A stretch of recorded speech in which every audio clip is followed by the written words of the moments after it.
dan telah mengangkat tubuh ini, jiwa, raga, dan seluruh hidup rela Dia berikan.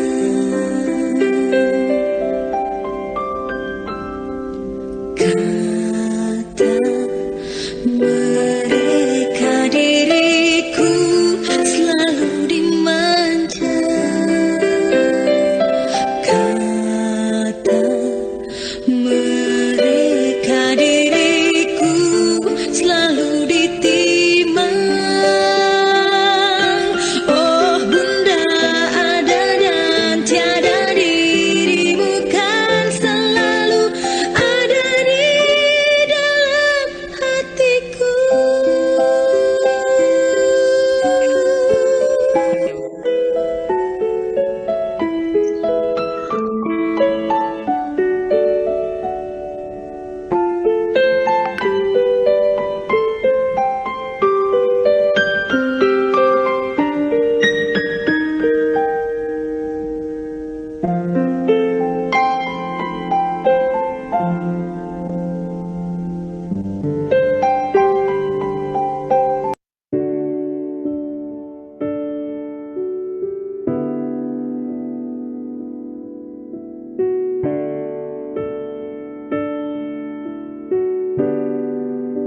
Baik, terima kasih Mbak Enya.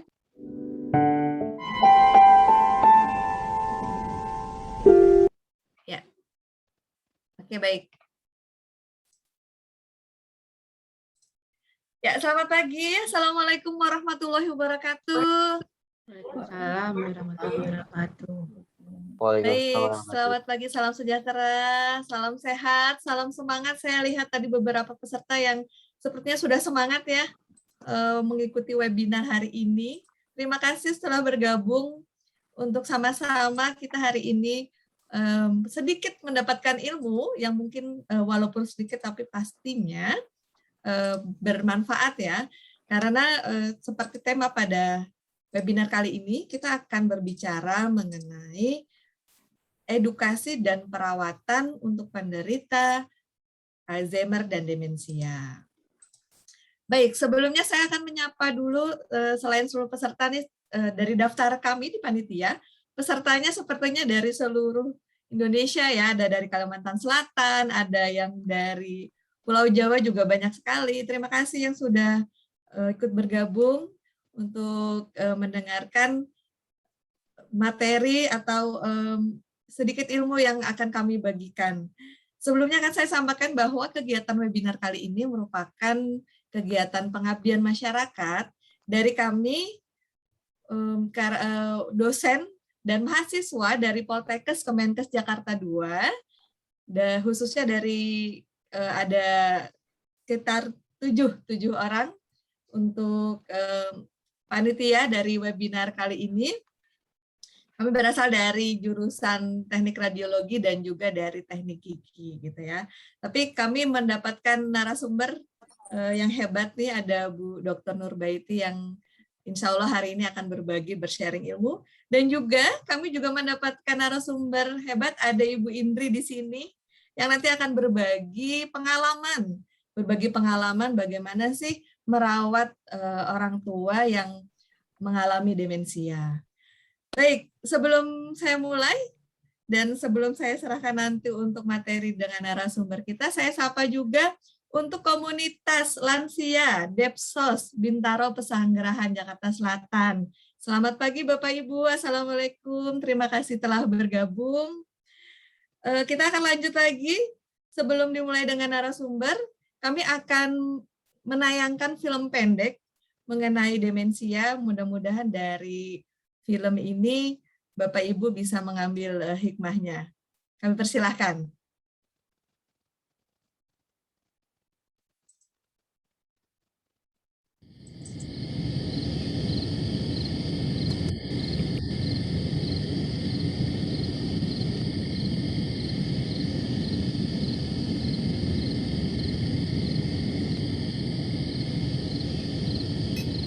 Dek, Resman. Langsung ke kelas sama Mbak.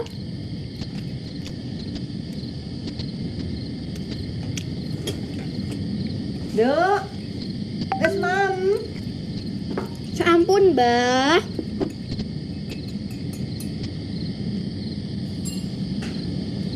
Dek, wes mam. Sampun, Mbah.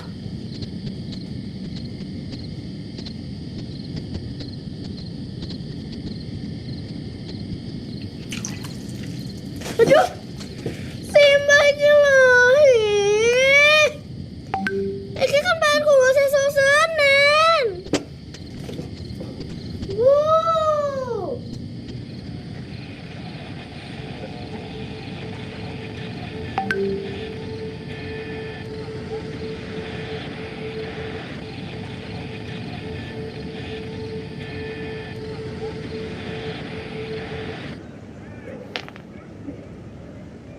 Simbah ki suwe mentok. Dek, di seretku. Mbok umpet ke ya. Ora, Mbah. Rasa ngapusi. Mesti tak umpet ke ya tak? Lah kuwi cerita. Wow.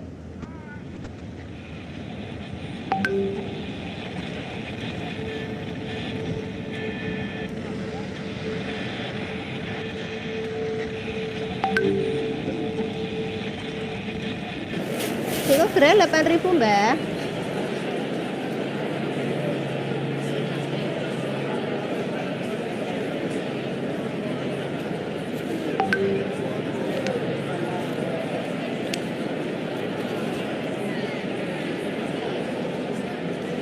Kirang mbak. Kirang 6.000, regine 8.000. Apa, Bu? Uangnya baik kurang 6.000 no. Regine 8.000 bre. Simbah ki kok malih aneh to. Sabar suwun itu kondure. Napa Pak? Oh nggih, gawange 6.000 Pak. Sik ya, Mbah, aku tak tuku buku sisan. Oh nggih, niki sekawan ewu. Niki napa niki?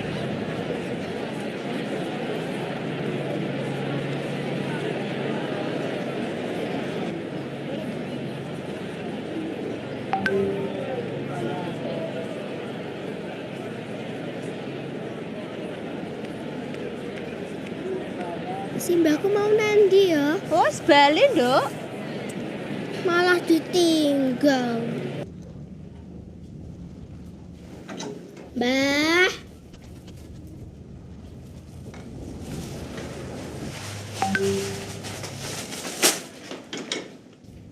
Mbah.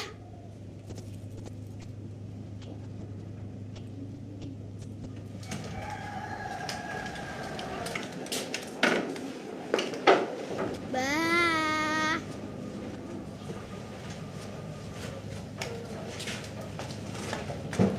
Neng di to Simbah iki.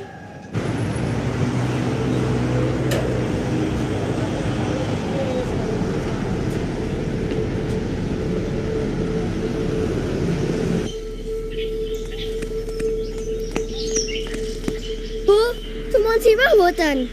Ora, lamang neng di.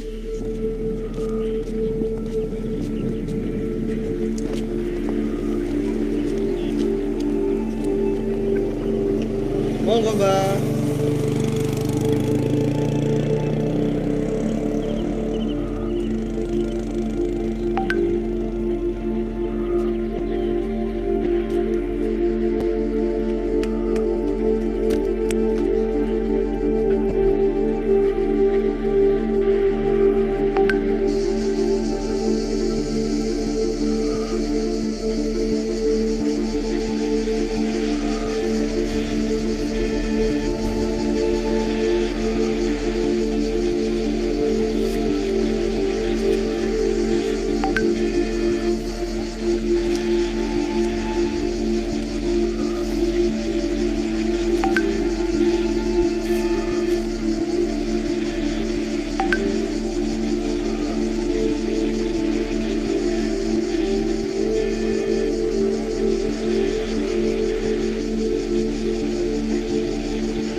Pokoknya ibu kudu balik. Sik.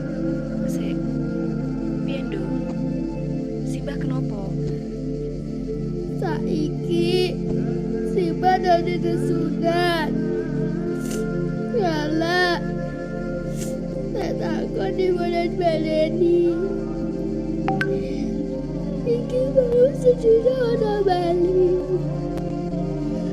Tak boleh iya orang-orang.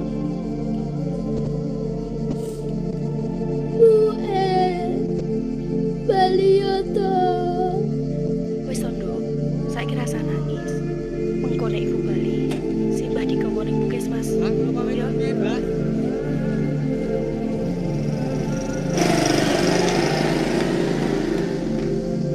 Simbah ki sekolah diwae to. Sesok meneh nek lunga ngomong yo. Tak kancani.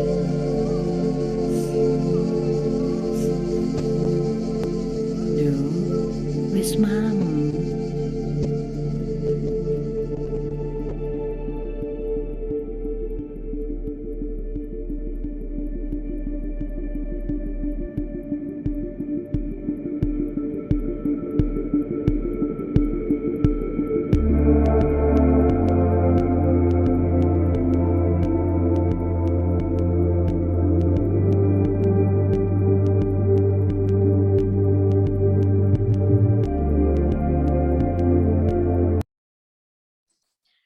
Baik, sama-sama tadi kita sudah saksikan film pendek mengenai penderita Alzheimer atau demensia.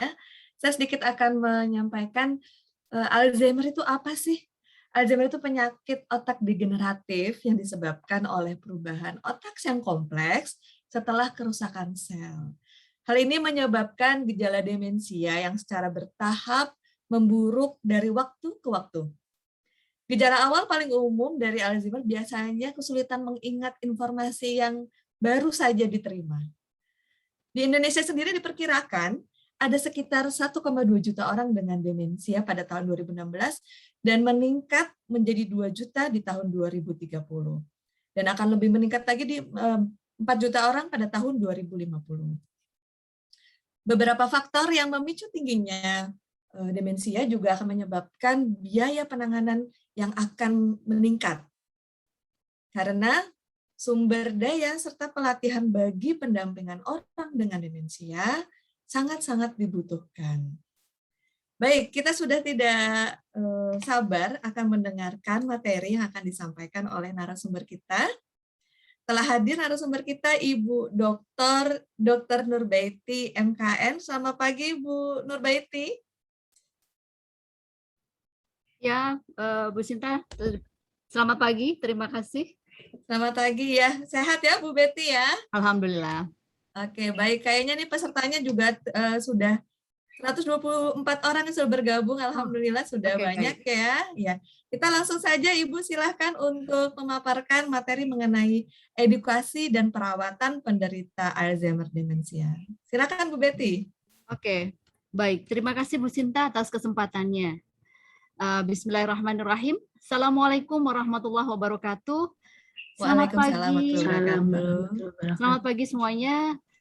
Terima kasih telah hadir pada webinar pagi ini, kepada Bapak dan Ibu semua yang saya cintai, dan kepada adik-adik mahasiswa semua yang betul-betul bersemangat ya dan hebat-hebat pagi ini. Baik, kita pagi ini telah hadir di webinar kesehatan. Pagi ini kita akan membahas tema terkait dengan edukasi dan perawatan demensia Alzheimer. Mengapa demikian? Karena pada bulan September ini sebenarnya adalah momen yang tepat ketika kita semua membahas lebih jelas dan mungkin lebih banyak terkait dengan isu penyakit demensia Alzheimer. Pada tanggal 21 September, ya, kalangan para ahli kesehatan dan orang-orang yang peduli pada kesehatan itu bersepakat bahwa tanggal 21 September tahun 2021 itu adalah menjadi hari peringatan buat Alzheimer sedunia gitu ya. Jadi kenapa kita hari ini hadir? Agar kita bisa sama-sama saling mengingatkan terkait dengan penyakit ini yang ada di sekeliling kita. Tidak untuk kita takuti, tidak untuk kita cemaskan, tetapi mari kita sama-sama pada pagi ini untuk membahas lebih dalam terkait dengan apa itu demensia Alzheimer dan bagaimana kita dapat menangani penyakit ini jika satu kali ada di antara anggota keluarga kita, rekan-rekan atau bagian dari komunitas kita yang mengalami demensia Alzheimer, gitu ya. Ada baiknya kita sudah mengetahui atau mempunyai pengetahuan terkait dengan penyakit ini, gitu. Sehingga kemudian kita tidak merasa khawatir dan kemudian kita tidak bingung, apalagi panik ketika menghadapi kasus seperti ini. Baik, lanjut pada slide berikutnya.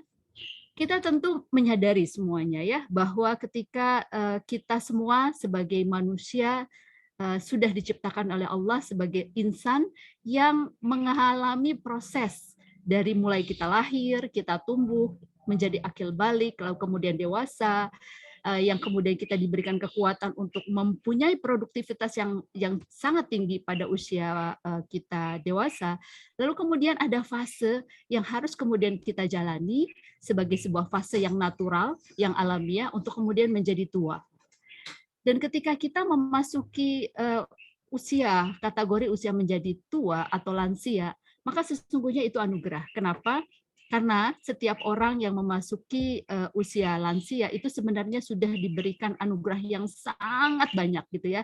Kesempatan untuk menikmati hari-harinya, kesempatan untuk membaktikan semua pengetahuan dan pengalamannya bagi orang-orang di sekitarnya. Ada masa yang kemudian ketika lansia akhirnya kita menjadi banyak lupa begitu ya. Ada lupa yang wajar, ada lupa yang kemudian terjadi karena kondisi demensia ini gitu. Dan itulah yang kemudian semua dari kita seharusnya waspada. Karena ketika gejala lupa atau sering lupa pada orang-orang lansia di sekitar kita itu menjadi bagian yang sesungguhnya harus kita perhatikan. Lanjut. Kenapa kemudian pada saat ini kasus orang dengan demensia atau kemudian kita katakan biasanya kita sebutkan sebagai orang dengan demensia atau disingkat ODD itu terjadi ya. Di Indonesia juga demikian. Kasus orang dengan demensia atau ODD itu semakin tahun semakin bertambah. Kenapa demikian? Oke, kita sekarang lihat terkait dengan apa yang terjadi di dunia saat ini. Kita menengok sebentar pada populasi lansia di Asia ya. Jadi ternyata ada peningkatan cukup besar pada jumlah lansia di dunia termasuk di Asia dan termasuk Indonesia ya. Tapi kita lihat dulu kenyataan yang ada di Jepang dan Korea. Jadi dua negara ini adalah salah satu contoh negara-negara yang jumlah penduduk lansianya bertambah dengan pesat. Sementara penduduk yang muda, yang baru lahir, itu bertambah lebih sedikit. Sehingga kedua negara ini cenderung mengalami pertambahan pertumbuhan penduduk. Ya. Jadi kita sudah sering lihat atau sering baca di berita bahwa orang-orang Korea, terlebih orang-orang Jepang itu sampai bisa memasuki usia lebih dari 100 tahun gitu ya, dan mereka mendapatkan kesempatan untuk mendapatkan nutrisi yang baik, lalu tinggal di negara yang juga sudah maju dengan teknologi dan sistem kesehatannya, sehingga wajar kalau mereka mampu mencapai tingkat usia yang demikian panjang. Oke, kita lihat kemudian selanjutnya. Bagaimana dengan Indonesia? Kurang lebih sama, hanya jumlahnya tidak setinggi di negara Jepang maupun Korea. Kalau kita lihat pada grafik ini ya, paling atas kita lihat ada popularitas lansia. Jadi jumlah orang-orang di kelompok usia tua atau kita katakan sebagai lansia itu kurang lebih 10% dari jumlah penduduk Indonesia. Dan kian hari jumlahnya semakin bertambah. Itu disebabkan karena apa? Karena saat ini di dunia kita mengalami fase di mana dunia juga semakin tua. Artinya apa? Populasinya adalah orang-orang tua. Itu disebabkan karena tingkat kualitas kehidupan manusia menjadi lebih baik sehingga umur-umurnya menjadi lebih panjang.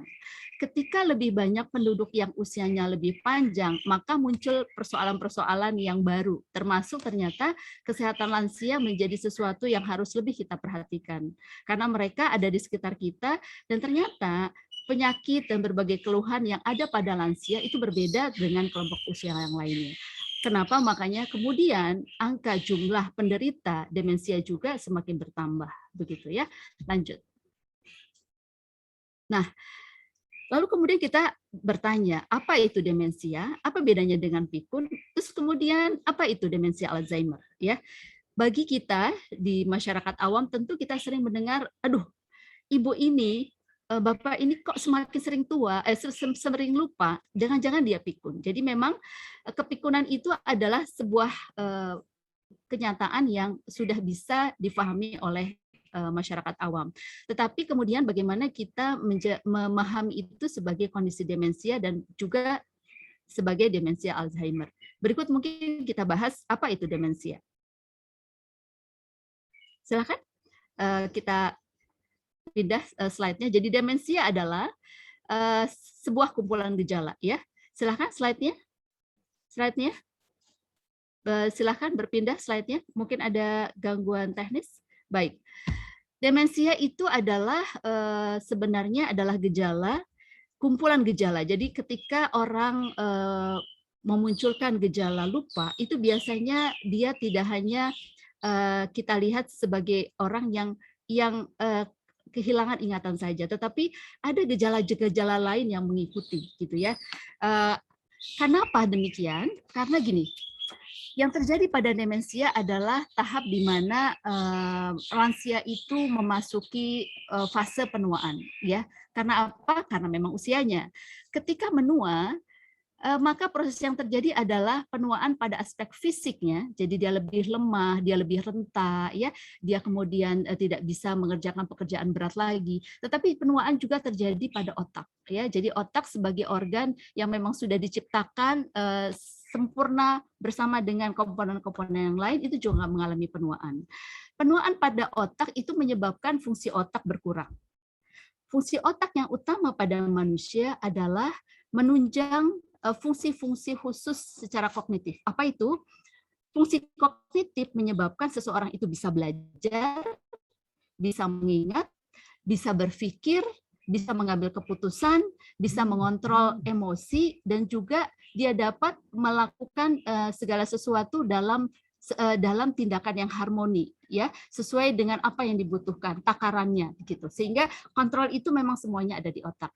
Ketika terjadi demensia, bahkan kemudian demensianya adalah demensia Alzheimer, nanti saya akan terangkan kemudian demensia Alzheimer itu apa, maka fungsi-fungsi kognitif itu menurun jauh. Jadi pada demensia tanda utama awal sekali yang kelihatan memang dia sering lupa, dan lupanya itu akan semakin sering, dan lupanya itu akan semakin berat. Gitu. Selain lupa, maka fungsi-fungsi lain juga akan menurun. Misalnya gini, dia lupa untuk kemudian meletakkan baju atau hal-hal buku atau kemudian mukena yang biasa dia pakai, dan dia mencarinya ke segala tempat. Atau dia juga lupa dengan nama-nama dengan orang-orang sekitarnya. Tidak cuma itu, kita lihat kemudian ada tanda-tanda berikutnya, misalnya karena otak juga mengatur fungsi bahasa, fungsi berpikir, jadi kemudian ketika dia bicara, dia akan lebih lamban. Dia sulit untuk menemukan kata-kata yang tepat untuk menyampaikan apa yang dia ingin katakan. Ya, bahkan kata-katanya semakin terbatas. Kenapa juga demikian? Karena itu kelemahan dari fungsi otak. Ya, jadi kita lihat bahwa tanda awal pada demensia, dia melupakan sesuatu peristiwa kejadian yang ada di depan mata, yang baru saja terjadi. Tetapi kadang-kadang kita juga masih menemukan pada demensia mereka masih menyimpan memori yang lama. Jadi bagaimana mereka kemudian menikah, apa saja yang mereka sukai waktu kecil, hubungan mereka dengan orang tua mereka, gitu ya, itu masih dia ingat. Tetapi hal-hal yang di depan mata yang mereka alami baru saja, yang kemudian harus mereka pelajari, itu tidak bisa lagi mereka lakukan. Ya, oke, lanjut slide berikut. Nah, itu tadi saya katakan adalah tanda-tanda demensia. Nah, kasus demensia itu paling banyak terjadi pada mereka-mereka yang mengalami Alzheimer. Maka kemudian para ahli di bidang kesehatan itu lebih sering mengatakannya sebagai demensia Alzheimer. Jadi kalau misalnya datang pasien dengan demensia, itu rata-rata penyebabnya mereka mengalami Alzheimer. Ya, pada penyakit Alzheimer itu tetap umumnya terjadi pada mereka usia lanjut, tetapi yang terjadi pada otak mereka atau otak mereka adalah bukan saja cuma proses penerimaan, tapi ada disertai dengan kondisi patologis sehingga otak mereka di usia lanjut itu mengalami proses-proses patologis menyebabkan demensianya terjadi demikian cepat gitu. Itulah yang kadang-kadang sering membuat orang-orang di sekitarnya, terutama anggota keluarga itu tidak siap dan kemudian menjadi khawatir gitu, karena demikian kualitas kehidupan lansia sangat menurun karena kemampuannya untuk mengingat sangat terbatas dan dia berubah menjadi orang lain seolah-olah bukan dirinya karena perubahan yang terjadi pada kemampuan kognitif pasien demensia Alzheimer. Lanjut. Nah, ini sebuah gambaran ya, kita lihat gambar yang ada nih tentang otak. Di sisi kiri adalah kurang lebih gambaran dari otak normal. Di sisi kanan adalah otak pada pasien dengan demensia Alzheimer. Kita lihat bahwa kondisi ini berbeda sekali ya. Jadi pada mereka yang mengalami demensia Alzheimer, otaknya mengalami penuaan, tapi karena prosesnya patologis, maka proses penuaannya itu sangat cepat, sehingga banyak sel-sel neuron yang hilang, yang kemudian mati, dan kemudian otaknya mengalami atrofi. Karena kehilangan sel otak yang demikian banyak, maka massa otak secara keseluruhan juga berkurang, sehingga kemudian kita lihat seolah-olah otaknya menciut ya, lebih kecil. Dengan demikian akhirnya kita bisa pahami kenapa gejala-gejala demensia pada Alzheimer itu menimbulkan gejala yang cukup banyak dan berproses demikian cepat, tahap demi tahap, sehingga kemudian banyak hal yang kemudian menjadi problem ya dalam mengurus dan mengobati pasien dengan demensia Alzheimer ini. Oke, kita akan ceritakan pada slide berikutnya ya. Oke, lanjut. Sebelum kita masuk lebih jauh tentang gejala-gejala pada demensia Alzheimer, kita simak dulu. Sejak kapan demensia Alzheimer ini ditemukan atau diamati oleh para dokter ya? Tercatat pada sejarah Alzheimer itu di tahun 1906, jadi di awal abad 20, seorang dokter yang bernama Alois Alzheimer, ya, ini adalah seorang dokter dari Jerman, itu mendapati pasien yang bernama Auguste Dieter. Pasien ini datang, dia adalah seorang wanita berusia 50 tahun lebih, jadi sekitar 55 tahun.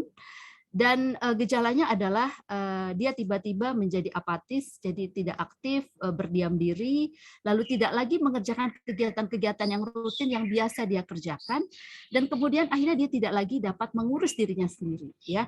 Bahkan dia mengalami perubahan mental, jadi seolah gitu ya, dan mengalami halusinasi. Jadi ada sesuatu yang dia sebutkan, yang seolah dia mengalami pengalaman, tapi orang lain tidak bisa mengerti dirinya gitu ya. Oke. Sejak itulah kemudian para dokter dan ahli kesehatan mengenal gejala ini dan kita namakan sebagai penyakit Alzheimer. Lanjut. Bagi kita ada patokan utama ya, bagaimana kita mengenali gejala demensia ya. Kita bisa lihat 10 gejala umum ini ya. Baik, pertama adalah yang umum sekali kita temui adalah dan juga sebagai gejala awal dari demensia biasanya adalah gangguan dalam mengingat ya. Kalau kita lihat pada saat kita mengingat, ketika kita ditanya, oke, kamu dari mana? Kita bisa jawab, hari ini hari apa? Kita tahu ini hari apa. Ayo, hari apa hari ini? Oke, semua bisa jawab pastinya ya. Oke, kemudian kalau ditanya kamu dari mana, kita tahu kita baru saja berangkat dari mana ke mana gitu. Itu dengan mudah dapat kita jawab ya, karena memori kita masih bagus. Tapi bagi orang demensia dia akan susah mengingat itu. Dia udah lupa dia dari mana gitu. Barusan yang dikerjakan apa? Dia lupa, bisa lupa gitu ya. Lalu kemudian dia juga sulit untuk berfokus pada aktivitas yang dilakukan. Jadi kalau dia sedang mengerjakan sesuatu karena perhatian dan fokusnya kurang, maka dia akan mudah berpindah kepada aktivitas-aktivitas yang lain gitu. Jadi sering kebingungan jadinya, sering tidak bisa nyaman dengan satu kegiatan yang dia lakukan gitu ya. Jadi berpindah-pindah. Yang ketiga adalah dia mengalami kendala untuk menyelesaikan kegiatan yang umumnya rutin dilakukan. Misalnya kalau seorang ibu biasanya dia merajut gitu ya, asyik dengan alat rajutnya, suatu saat dia tidak bisa lagi merajut. Bukan berarti dia tidak ingin, tetapi dia lupa bagaimana menisik benang demi benang dan kemudian merangkainya dengan alat fisiknya. Itu dia sudah lupa sekali. Ya, lalu kemudian dia juga merasa kebingungan ya, karena ada disorientasi. Jadi kita bisa lihat ya, ketika dia ada di suatu ruangan dia bisa bingung karena dia sudah tidak mengenal lagi ruangan itu. Apakah ini kamarnya gitu? Apakah dia ada di suatu tempat yang dia tidak pernah ada di sana? Dan itu karena aspek dari yang utama adalah kehilangan memori tadi. Terus dia juga punya kendala dalam aspek visuospasial. Aspek visuospasial itu seperti ini. Jadi apa yang kita lihat di depan mata itu sebenarnya adalah sebuah gambaran yang sangat kompleks. Jadi ketika kita melihat sesuatu ada aspek warna, bentuk, jarak gitu. Dan itu semua direkam oleh otak. Pada saat kita normal, kita semua bisa dengan mudah memahami segala sesuatu yang kita lihat. Tetapi dengan kemampuan kognitif yang menurun itu akan menjadi sulit begitu ya. Lalu dia juga kesulitan berkomunikasi dan berinteraksi dengan orang lain. Jadi ketika berhadapan dengan orang lain, selain dia juga akan lupa itu dia berkomunikasi dengan siapa, lalu dia mau mengatakan apa, begitu dia kehilangan kata-kata yang mau dia sebutkan. Terus dia juga sering meletakkan barang bukan pada tempat semestinya, gitu ya. Jadi sering merasa kehilangan barang-barang yang dimiliki karena memang menempatkannya sendiri sudah tidak lagi pada tempat yang seharusnya karena sih dia lupa harus menempatkannya di mana ya. Lalu membuat keputusan yang salah bahkan pada aspek-aspek yang sangat simpel. Kalau dalam contoh ini misalnya kalau kita mau mencari saya mau pakai apa ya? Oke, saya mau pakai kaos kaki. Oke, tentu kita akan mencari kaos kaki yang sepasang, sesuai warnanya, ukurannya sama, panjangnya serasi. Ini ketika kita bisa lihat bahwa ketika memilih kaos kaki pun memutuskan untuk memilih dan memakai yang mana mereka tidak tahu. Bahkan sehingga kemudian mereka akan memilih seadanya ya, sehingga bisa tertukar, tidak pas dan kemudian warnanya berbeda dan seperti itu. Dan kemudian dengan uang juga begitu. Dia memutuskan membeli atau tidak, berapa banyak itu suatu hal yang sulit buat mereka lakukan. Lalu mereka juga akhirnya menjadi cenderung untuk menarik diri karena ketika mereka berhubungan dengan orang lain dengan segala kebingungannya, mereka akan merasa kesulitan gitu ya, kesulitan, rasa malu, lalu kemudian lebih mudah buat mereka untuk mengisolasikan diri dan rasanya itu dianggap atau dirasakan oleh mereka mungkin lebih nyaman ya. Dan ada lagi yang kemudian di akhir biasanya pada tahap lanjutan mereka akhirnya sampai mengalami perubahan kepribadian. Jadi secara mental dia akan mengalami depresi, lalu gampang curiga, takut, lalu kemudian hingga memunculkan sesuatu keyakinan diri yang aneh, yang kemudian tidak bisa dipahami lagi oleh orang-orang di sekitarnya. Jadi seperti waham, jadi sebuah kelainan mental. Tapi ini kan terjadi karena mereka kesulitan untuk mempertahankan kemampuan kognitifnya. Kira-kira itu. Jadi ketika kita melihat 10 gejala ini dan terjadi secara bertahap, maka itulah kondisi demensia sudah terjadi. Ya, lanjut selanjutnya. Slide berikutnya. Untuk kita lebih memahami kasus demensia, ada baiknya kita mengupas ya. Ada 2 kasus yang kemudian kita bisa coba gambarkan ya. Ini ada seorang wanita berstatus pegawai berusia 58 tahun ya. Dia datang diantar oleh keluarganya karena mengalami keluhan sering lupa dengan kejadian yang baru saja dialami ya. Kadang dia kebingungan, bahkan sekali dia tidak lagi bisa mengenal anggota keluarganya. Ia pernah tanpa diketahui juga sebabnya berteriak-teriak ya, tanpa jelas keinginannya, sehingga menimbulkan kepanikan di keluarga. Terus pada malam hari dia juga sering tidak bisa tidur. Dan kalau dia tidur, dia akan mudah terbangun. Sesekali ia bicara ngawur dan dan dia juga kadang menceritakan tentang makhluk atau binatang aneh yang isi ceritanya buat anggota keluarga lain itu seolah-olah tidak logis ya. Itu kasus pertama. Mungkin itu cukup menghebohkan ya kalau kita menghadapi kasus seperti ini di keluarga kita. Oke, kasus berikutnya. Nah, pada kasus kedua ya, jadi lansia ini dia sering menanyakan hal-hal yang berulang-ulang. Jadi nama kamu siapa? Atau saya ada di mana? Apakah ini rumah saya? Itu sering, dan itu dilakukan tidak sekali, diulang lagi, diulang lagi, diulang lagi. Seolah-olah orang-orang di sekitarnya itu tidak pernah memberikan jawaban, ya, gitu. Terus kemudian pada satu kesempatan dia keluar rumah untuk membeli sesuatu, tetapi di tengah jalan dia tidak lagi menyadari letak rumahnya ada di mana, ya, sampai kemudian dia baru bisa pulang setelah diantar oleh tetangganya, gitu ya. Dan kondisi ini semakin lama semakin berat dan dia sudah mengalaminya dalam kurun waktu 6 bulan. Kira-kira itu ya. Jadi ada gambaran kasus 1, kasus 2, sehingga Bapak dan Ibu dan ada di mahasiswa semua bisa punya gambaran. Kira-kira demikian kasus yang bisa terjadi pada orang dengan demensia, ya. Lanjut. Kita sudah menyimak video ini, ya, adalah sebuah cerita pendek. Bagaimana seorang lansia, seorang nenek tinggal dengan cucunya. Jadi ada 4 hal yang kita cermati terjadi pada kasus ini. Pertama, si cucu kesel banget ya, kesel sekali kalau neneknya tanya itu berulang-ulang. Dok, kamu sudah makan? Sudah, Mbok, gitu ya. Simba, makan gitu. Baru saja ditanya, udah dijawab, ditanya lagi. Itu yang pertama yang kita simak dari video ini. Yang kedua adalah ketika dia marah-marah, gitu ya,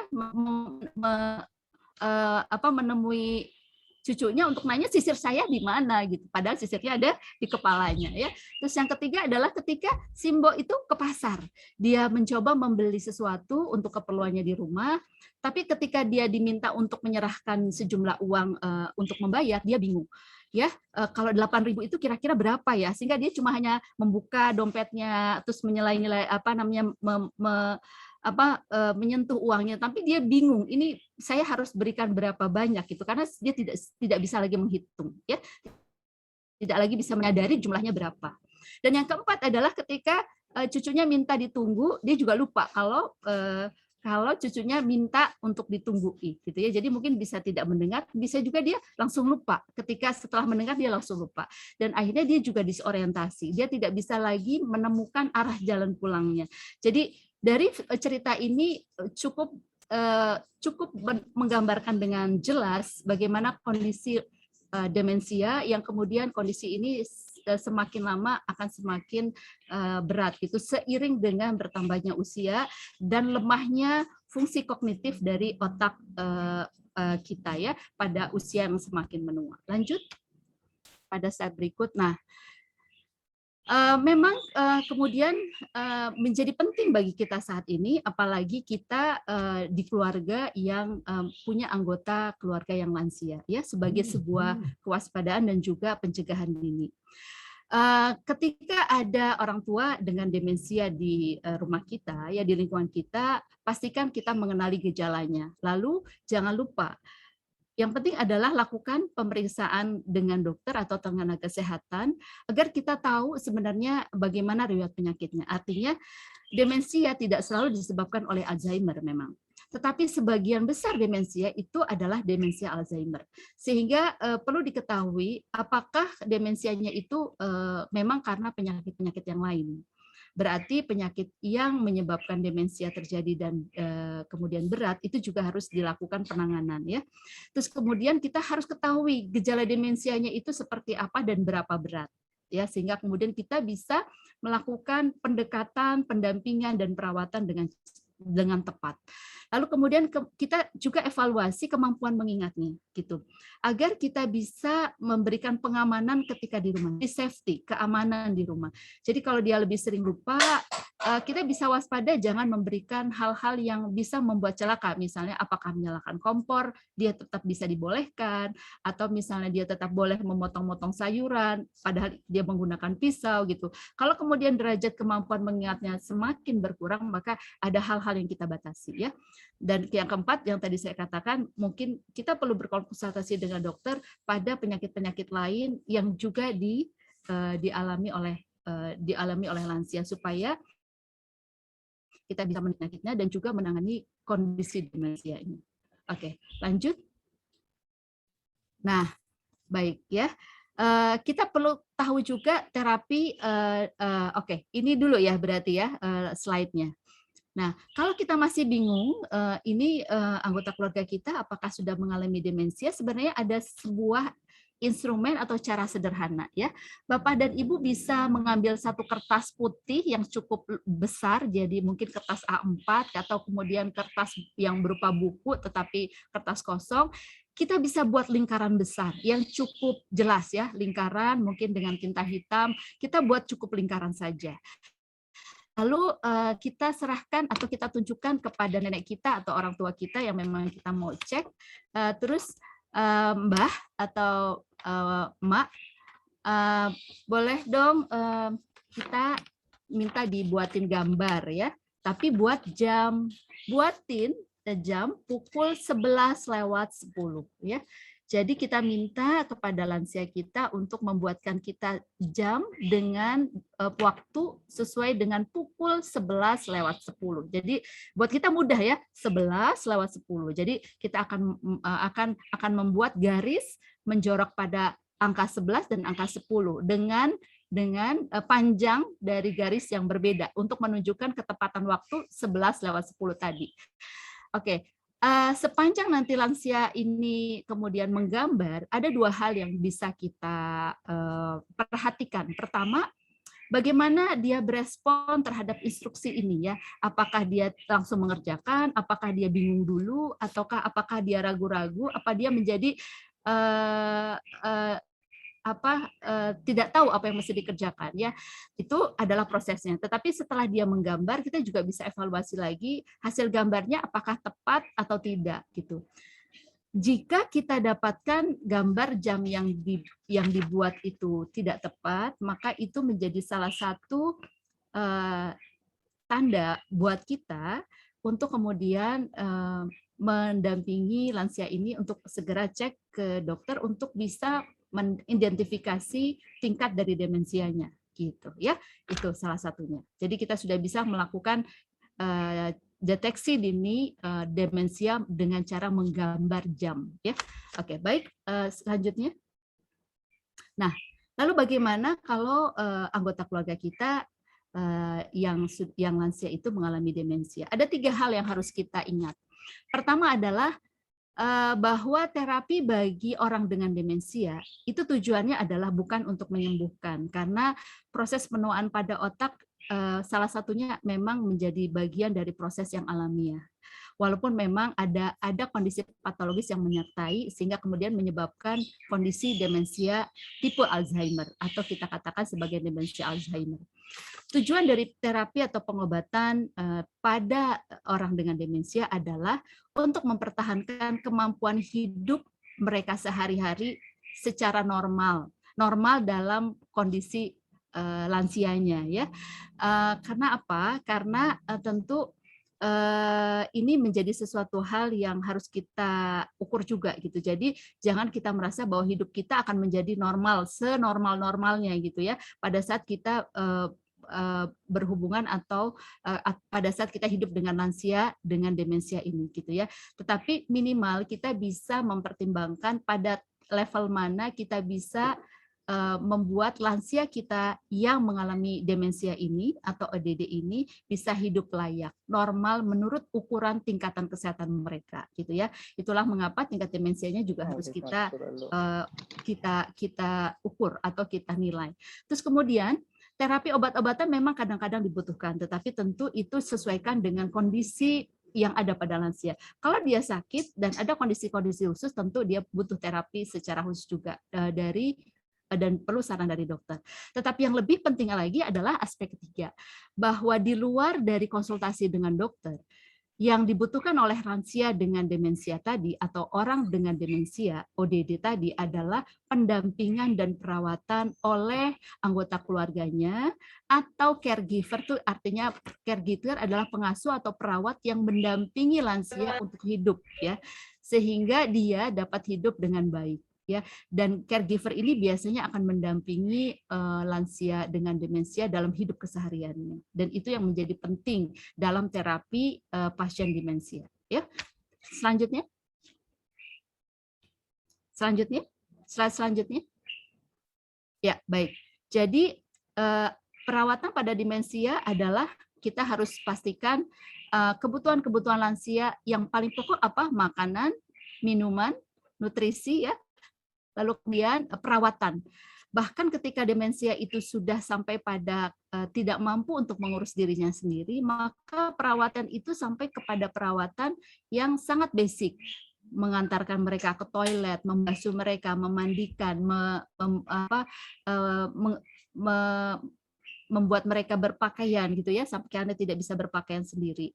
Dan terutama adalah bagaimana mengatasi reaksi dan perubahan sikap yang terjadi pada lansia ini yang bisa berubah dengan cepat, bisa kemudian menampilkan gejala-gejala yang menyulitkan, kadang amarah, kadang apatis, kadang diam gitu, tidak mau makan gitu ya, walaupun sebenarnya dia sudah lapar. Jadi kondisi seperti inilah yang kemudian harus dipahami oleh anggota keluarga, sehingga selain konsultasi dengan dokter, lalu nutrisi, lalu kemudian obat-obatan yang diperlukan adalah pendampingan dan perawatan, ya, dan bereaksi secara bijak terhadap apapun sikap yang dimunculkan oleh ODD tadi. Ya, lanjut.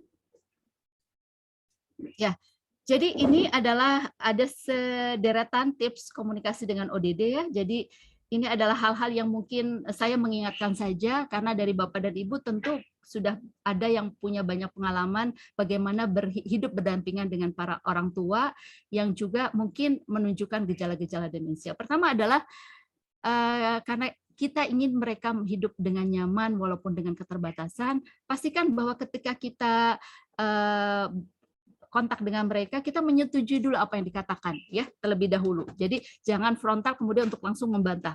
Nggak benar, salah. Kok gitu ngomongnya gitu? Itu harus kita hindari. Yang kedua adalah secara cermat mengalihkan fokus pembicaraan karena dia akan bertanya lagi pada hal-hal yang sama dan diulang-ulang gitu ya. Jadi harus ada cara bagaimana kita mengalihkan perhatian ya. Yang kedua adalah ketika ada sesuatu yang selalu kemudian mereka ungkapkan, kemudian itu memang seolah kok kayak anak kecil, tapi jangan sampai membuat mereka malu ya. Dan lebih baik kita mengubah topik pembicaraan agar mereka bisa beralih dari sikapnya yang seperti anak kecil tadi gitu ya. Lalu kemudian hindari banyak menggurui, lebih baik memastikan apa-apa yang dia butuhkan gitu. Jadi perlakuan dia dengan bijak dan kemudian tidak serta-merta menggurui dia karena hal-hal yang remeh yang dia tanyakan yang kemudian dia bicarakan. Lanjut. Tips berikutnya, batasi mengungkapkan kata ingat. Ingat, Ma, ingat, Eyang, ingat. Tadi kan sudah saya katakan begini-begini gitu ya. Jadi itu mungkin kadang-kadang bisa jadi kita tidak sabaran dan kita dengan serta-merta menyampaikan kata-kata atau pembicaraan seperti itu. Lalu seminim mungkin menggunakan kalimat sudah saya bilang. Sudah saya bilang, Eyang, makannya itu jangan diludahkan. Sudah saya bilang, Ma, itu kalau kemudian mau keluar kamar, pintunya ditutup. That's it. Itu sesuatu hal yang mungkin kita latah dan kemudian kita juga dengan mudah memberondong kata-kata yang sedemikian. Tetapi itulah yang kemudian kita pelajari, teknik, skill, bagaimana kita mencoba untuk menahan kata-kata yang tidak penting ya, tidak perlu dalam upaya kita berkomunikasi dengan lansia yang dengan demensia. Terus kemudian jika memungkinkan tetap memberinya kesempatan untuk melakukan apa yang diinginkan ya. Karena kita terlalu takut kemudian mereka jatuh, takut mereka kemudian hilang, akhirnya kita tidak memberikan mereka kesempatan untuk keluar rumah, selalu kemudian diawasi ketika kemudian bergerak atau selalu dilarang untuk melakukan ini dan itu. Lanjut. Tips berikut. Selanjutnya bahwa ketika dia tidak bisa mengikuti instruksi-instruksi kita untuk melakukan sesuatu yang dibutuhkan dalam kesehariannya, maka kita stop Lalu kita ubah strateginya adalah tidak memberikan perintah tetapi memberikan contoh gitu ya. Jadi lakukan saja sesuatu yang perlu dia kerjakan dengan mencontohkannya di depan dia ya. Kemudian dia akan biasanya akan bisa juga mengikuti apa yang harusnya dikerjakan gitu. Karena apa? Karena memang kemampuan untuk mengingatnya terbatas. Jadi kalau diomongin dia nggak nangkep gitu. Lalu yang adalah menghindari merendahkannya, lebih baik memberinya semangat dan motivasi. Lagi-lagi itu ya sebuah skill yang harus kita latih untuk berhadapan dengan demensia ini. Dan kita lebih baik memberikan dorongan dan tidak perlu memaksanya untuk melakukan sesuatu yang kadang-kadang dia enggan dan dia juga menolak gitu. Jadi memang betul-betul dibutuhkan kesabaran dan pengertian yang sangat dalam. Selanjutnya. Oke, kita tadi bicara tentang bagaimana merawat demensia dan juga bagaimana kita berkomunikasi dengan orang dengan demensia. Ini adalah hal lain lagi yang ingin saya sampaikan. Jadi semua dari kita akan menua dan mungkin saat ini bagi Bapak dan Ibu yang juga sudah memasuki usia 50 tahun ke atas ya, itu sebenarnya ada upaya yang bisa kita lakukan untuk mempertahankan kemampuan otak kita agar fungsi-fungsi kognitif kita itu tetap bisa bertahan lama walaupun usia kita memasuki usia lanjut ya. Pertama adalah sebelum senam itu sebelum gerak badan sebenarnya kita harus memperhatikan aspek nutrisi. Jadi dari kecil sampai kita remaja, dewasa, kondisi kita pada saat bekerja dan produktif itu sebenarnya nutrisi adalah hal esensi. Jadi para ahli ada yang mengatakan begini, you are what you eat. Jadi kamu adalah apa yang kamu makan. Jadi otak kita adalah sesuai dengan nutrisi yang masuk. Jadi kalau nutrisi yang masuk sejak bertahun-tahun lalu adalah nutrisi yang tidak bergizi gitu, yang tidak proporsional sesuai dengan kebutuhan kita, malah banyak zat-zat toksik termasuk salah satunya merokok ya. Jadi karena dari substansi zat rokok itu sebenarnya kita memberikan toksik pada sel-sel otak, maka sebenarnya itu kita batasi. Jadi kita pilih makanan-makanan yang betul-betul sangat berharga untuk sel-sel otak kita. Itu pertama ya. Tapi slide-nya tidak ada ini. Yang kedua adalah melatih otak. Jadi melatih otak itu baik lansia maupun orang-orang muda, jangan kemudian disepelekan untuk gerak badan atau berolahraga. Pertama, ketika kita berolahraga, pacu jantung kita menjadi lebih kuat, sehingga aliran darah kita menjadi lebih cepat. Aliran darah yang lebih cepat itu akan membasuh sel-sel otak kita dengan nutrisi yang jauh lebih banyak, ya. Dan kemudian aliran darah kita juga lebih lancar. Maka otomatis vitalitas dari sel-sel tubuh kita tidak cuma sel tubuh pada badan, tungkai atau lengan, tetapi juga sel-sel tubuh di otak ya yang kemudian kita katakan sebagai sel neuron. Jadi bagi yang muda kalian bebas masih boleh mengerjakan semua jenis olahraga ya, tapi untuk lansia kalau misalnya secara fisik terbatas maka sebenarnya kita masih bisa melakukan kegiatan-kegiatan seperti ini. Jadi kegiatan senam otak itu sebenarnya sangat pas untuk kegiatan senam lansia. Secara umum itu adalah sebuah gerakan ya, jadi gerakannya bisa bermacam-macam, tapi gerakan ritmik yang kemudian menggabungkan antara gerakan sisi kanan dan kiri ya, yang kemudian berulang-ulang dan kemudian menggunakan kaki, tangan, tungkai gitu, bahkan kepala. Jadi kalau kita ke kanan, terus kemudian tangannya akan dari kiri ke kanan ya, dari kepala kita ke kiri, maka tangan kiri kita ke kanan. Jadi hal-hal itu adalah aktivitas yang akan merecharge atau akan menggairahkan kembali sel-sel neuron dari otak dan kemudian itu yang akan menyebabkan fungsi-fungsi kognitif kita akan survive, akan bertahan lama gitu ya. Oke, kita lihat metode yang lain. Nah, ini adalah sebuah mainan ya sebenarnya, bahkan kita temukan juga permainan ini pada kelas-kelas anak-anak di sekolah maupun di PAUD. Tapi juga ini dapat digunakan oleh kita untuk kita berlatih ya. Coba kita lihat deretan dari huruf atau kata-kata yang ada di dalam kartu yang putih tadi. Kita lihat sisi yang paling kiri sekali ya. Jadi deretan kata-kata yang ada di sisi paling kiri. Kalau kita membaca katanya, itu kan ada deretan kata-kata ya, kuning, hijau, oranye, biru gitu ya. Tetapi yang kita lakukan sebagai latihan otak, tidak boleh kata-katanya kita baca. Tetapi ketika kita membacanya, kita harus menyebutkan warnanya saja.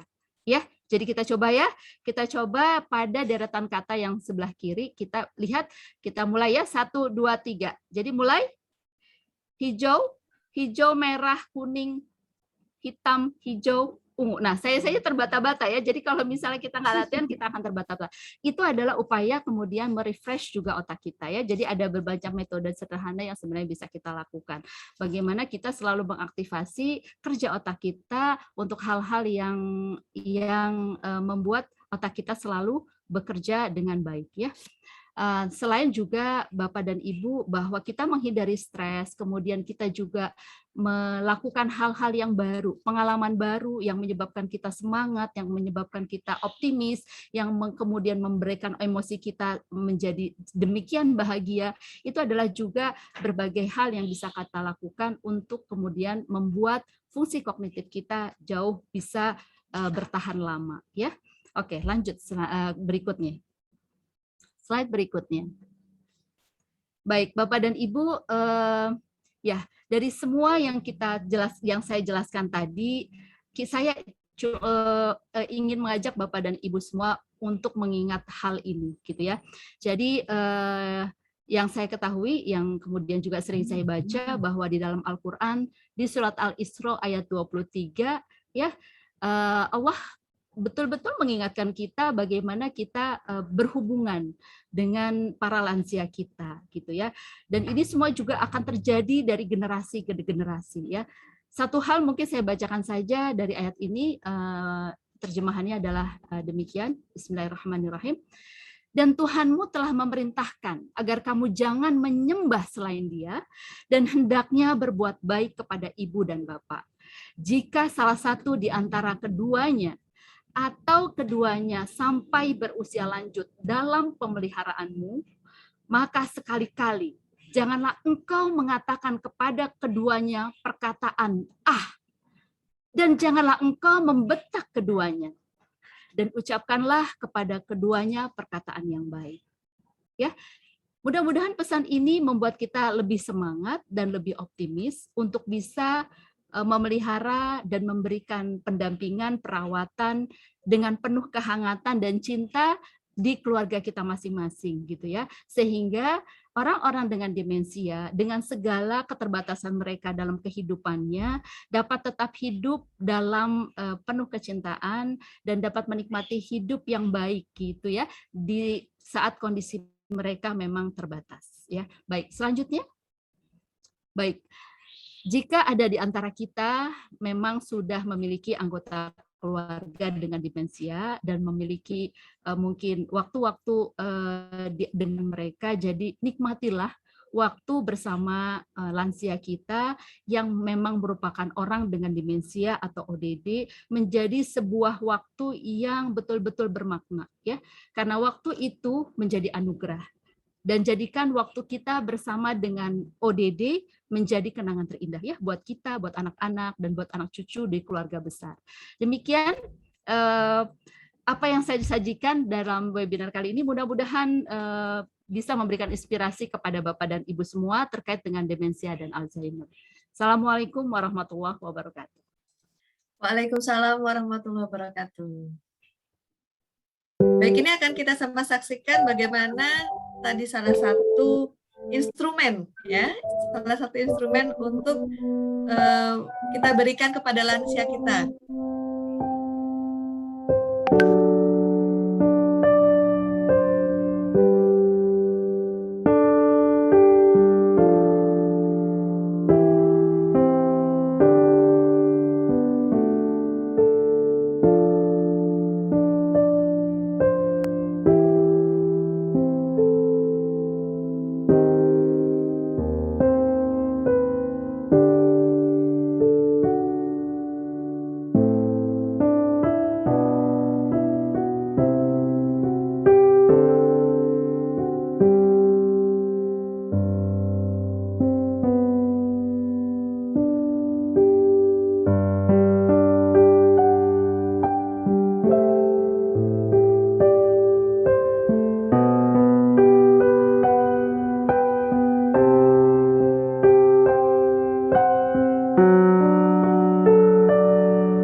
Ya, baik. Terima kasih Bu Nurbaiti yang sudah luar biasa tadi memaparkan materi ya. Jadi kita juga tahu apa sih Alzheimer, demensia, kemudian juga tadi yang terakhir nih ada instrumen.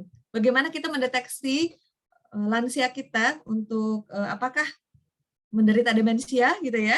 Tadi kita sudah diberikan instrumennya dengan mudah. Saya rasa juga nanti mudah untuk diaplikasikan ya. Jadi bagi Bapak Ibu yang mungkin punya orang tua atau juga saya yakin di sini juga ada pesertanya Bapak Ibu yang usianya sudah memasuki usia lansia gitu ya. Nanti bilang sama cucunya apa sama anaknya nih, coba Eyang dites nih, kayak gitu. Tadi habis dapat materi, katanya kalau deteksi demensia dites suruh gambar jam gitu. Coba Eyang dicarikan kertas dan pulpen gitu ya. Nanti bisa minta tolong cucunya atau anaknya. Biasanya kalau Eyang lebih dekat sama cucunya. lebih dekat, lebih senang komunikasi gitu ya, lebih senang bermain dengan cucunya. Baik, terima kasih Bu Betty. Nanti kita ada sesi tanya jawab, tapi kita sebelum untuk tanya jawab, saya sampaikan untuk Bapak Ibu mungkin sudah mendapatkan WA terkait dengan pretest. Sebenarnya kita tadi ada pretest dan di kolom chat juga tadi sudah panitia sampaikan untuk pretest. Kami mohon untuk bisa mengisi untuk pretest tersebut dan nanti juga ada post testnya karena panitia sudah menyiapkan hadiah menarik. Nanti ada 5 orang pemenang door prize ya dengan kriteria yang sudah panitia siapkan. Oke, baik, kita akan lanjut untuk selanjutnya. Sesi tanya jawabnya kita pending dulu karena kita akan mendengarkan sama-sama mendengarkan dari salah satu anggota keluarga yang merawat lansia dengan demensia. Kita dengarkan testimoni dari beliau. Sudah bersiap, silakan Ibu Indri Purnama. Selamat pagi, Assalamualaikum. Waalaikumsalam warahmatullahi wabarakatuh, Mbak.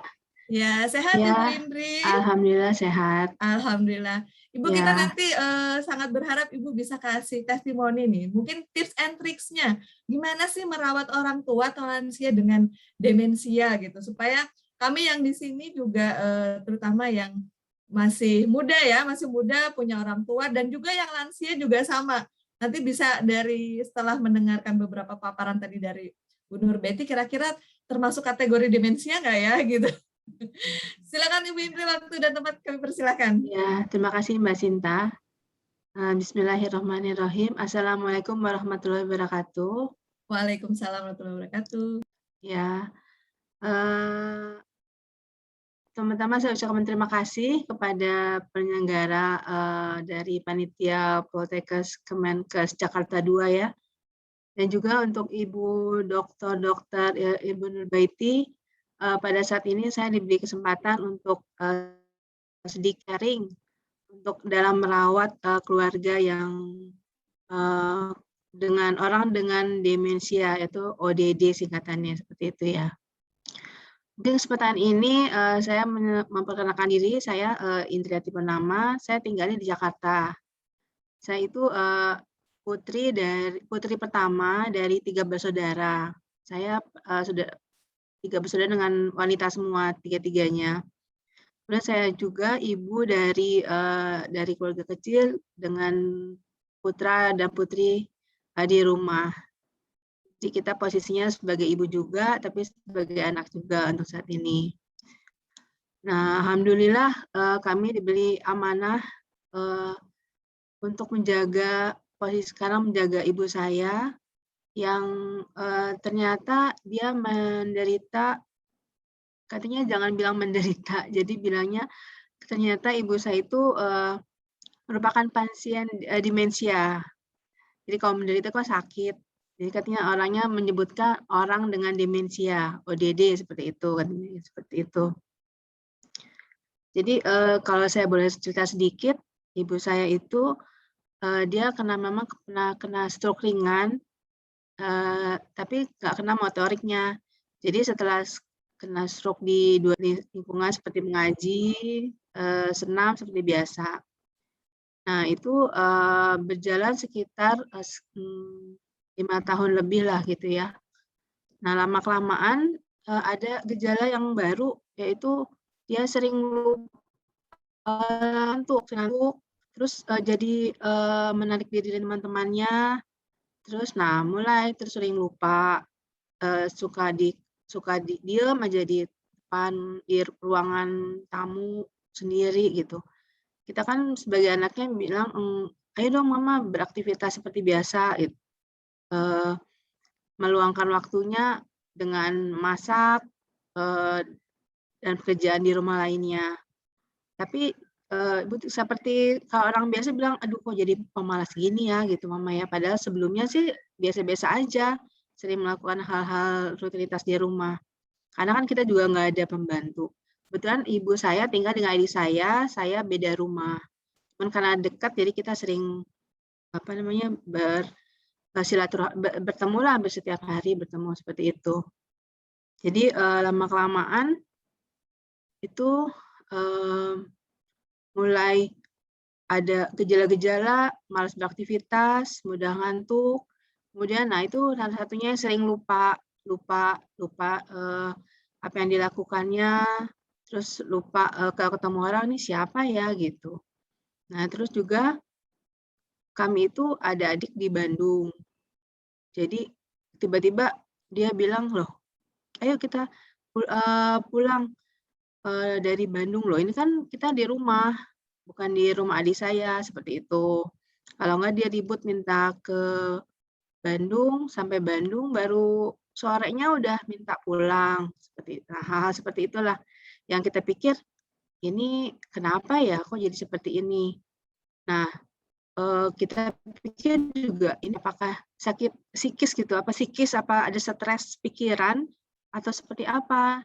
Nah, dari itu kita mulai mencari-cari, informasi dan ternyata semua yang disampaikan, Ibu Nurbaiti itu kalau dibuat checklist tuh, ya Allah semua benar ini, sering lupa, sering sering membayangkan hal yang tidak baik, terus kemudian sering berpikiran yang, tidak baik, terus tidurnya malam susah tidur,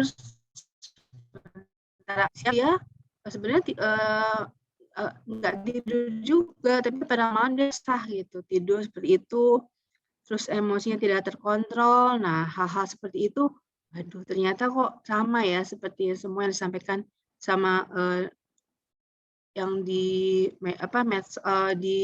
kita cari-cari pengetahuan mengenai demensia, seperti itu. Nah, kemudian, sekarang kan kita kan ada kondisi corona seperti ini, sebenarnya kan kita banyak di rumah. Itu juga membuat jadi dia, seperti nggak bisa mau kemana-mana, nggak bisa pergi kemana-mana, itu membuat dia juga menjadi lebih bosan, seperti itu. Kemudian, yang kita lakukan, kita cek berobat ke dokter, itu saya mulai itu sekitar 2 tahun yang lalu.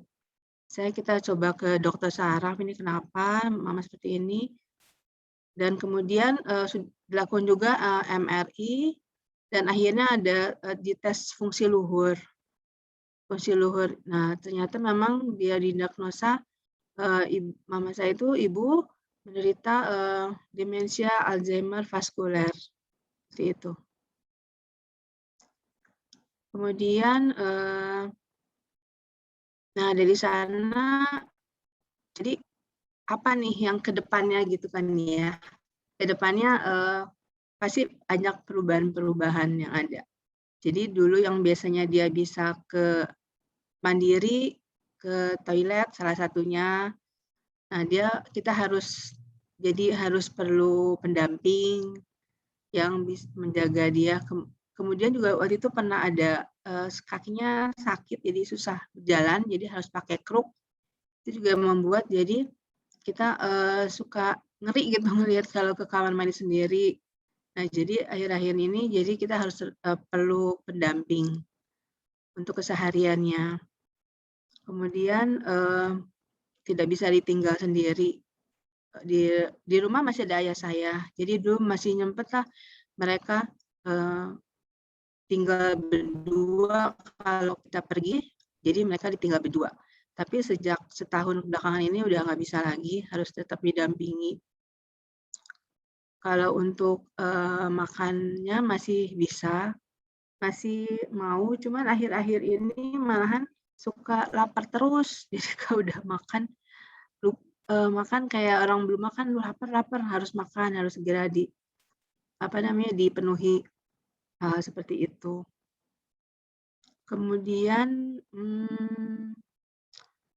ya dari kami, kita bertiga bersaudara, wanita semua, dan masing-masing semua sudah punya keluarga masing-masing.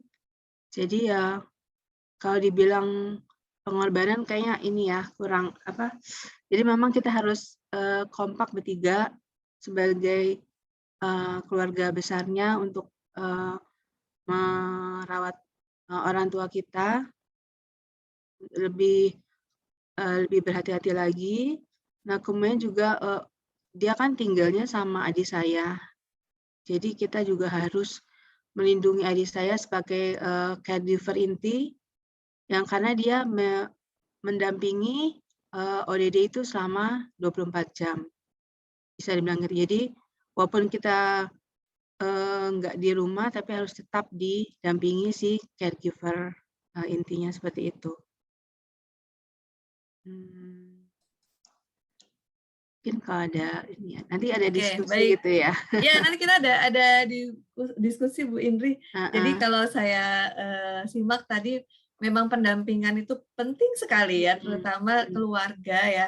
Mungkin yang paling terdekat keluarga ya anaknya gitu ya Bu ya. Iya, betul. Iya, karena saya juga punya orang tua, alhamdulillah masih lengkap semua gitu, dan usianya termasuk usia lansia gitu ya. Jadi memang pendampingan itu penting sekali ya untuk keluarga ya. Jadi bisa, dan kesabaran pastinya Bu ya, karena pengetahuan yang kayak gini betul. yang tadi kita diberikan Bu Betty ya. Jadi keluarga tuh kalau ada orang tua kita yang sudah lansia dan mungkin gejalanya sudah mendekati demensia gitu ya. Jadi harus bagaimananya, harus sabarnya bagaimana itu ya. Tadi juga menarik saya sampaikan, mendengar Bu Indri sampaikan bahwa ODD itu bukan menderita gitu ya Bu ya. Iya. Iya betul. Sampai seperti itu. Jadi ketika disampaikan mereka itu seperti anak bayi. Anak bayi, terus mereka tuh nangis, tapi kan kita nggak tahu nangis itu mau apa gitu kan. Jadi tuh nggak bisa mengungkapkan apa yang dirasakan seperti itu. Terus kemudian juga kita nggak bisa, jangan berbicara sama mereka tuh instruksi mah nanti udah makan jangan lupa cuci tangan. Nah itu udah bingung lah dia. Kalau nggak makan hari ini kita mau makan apa ya? Nah itu udah geleng-geleng pasti.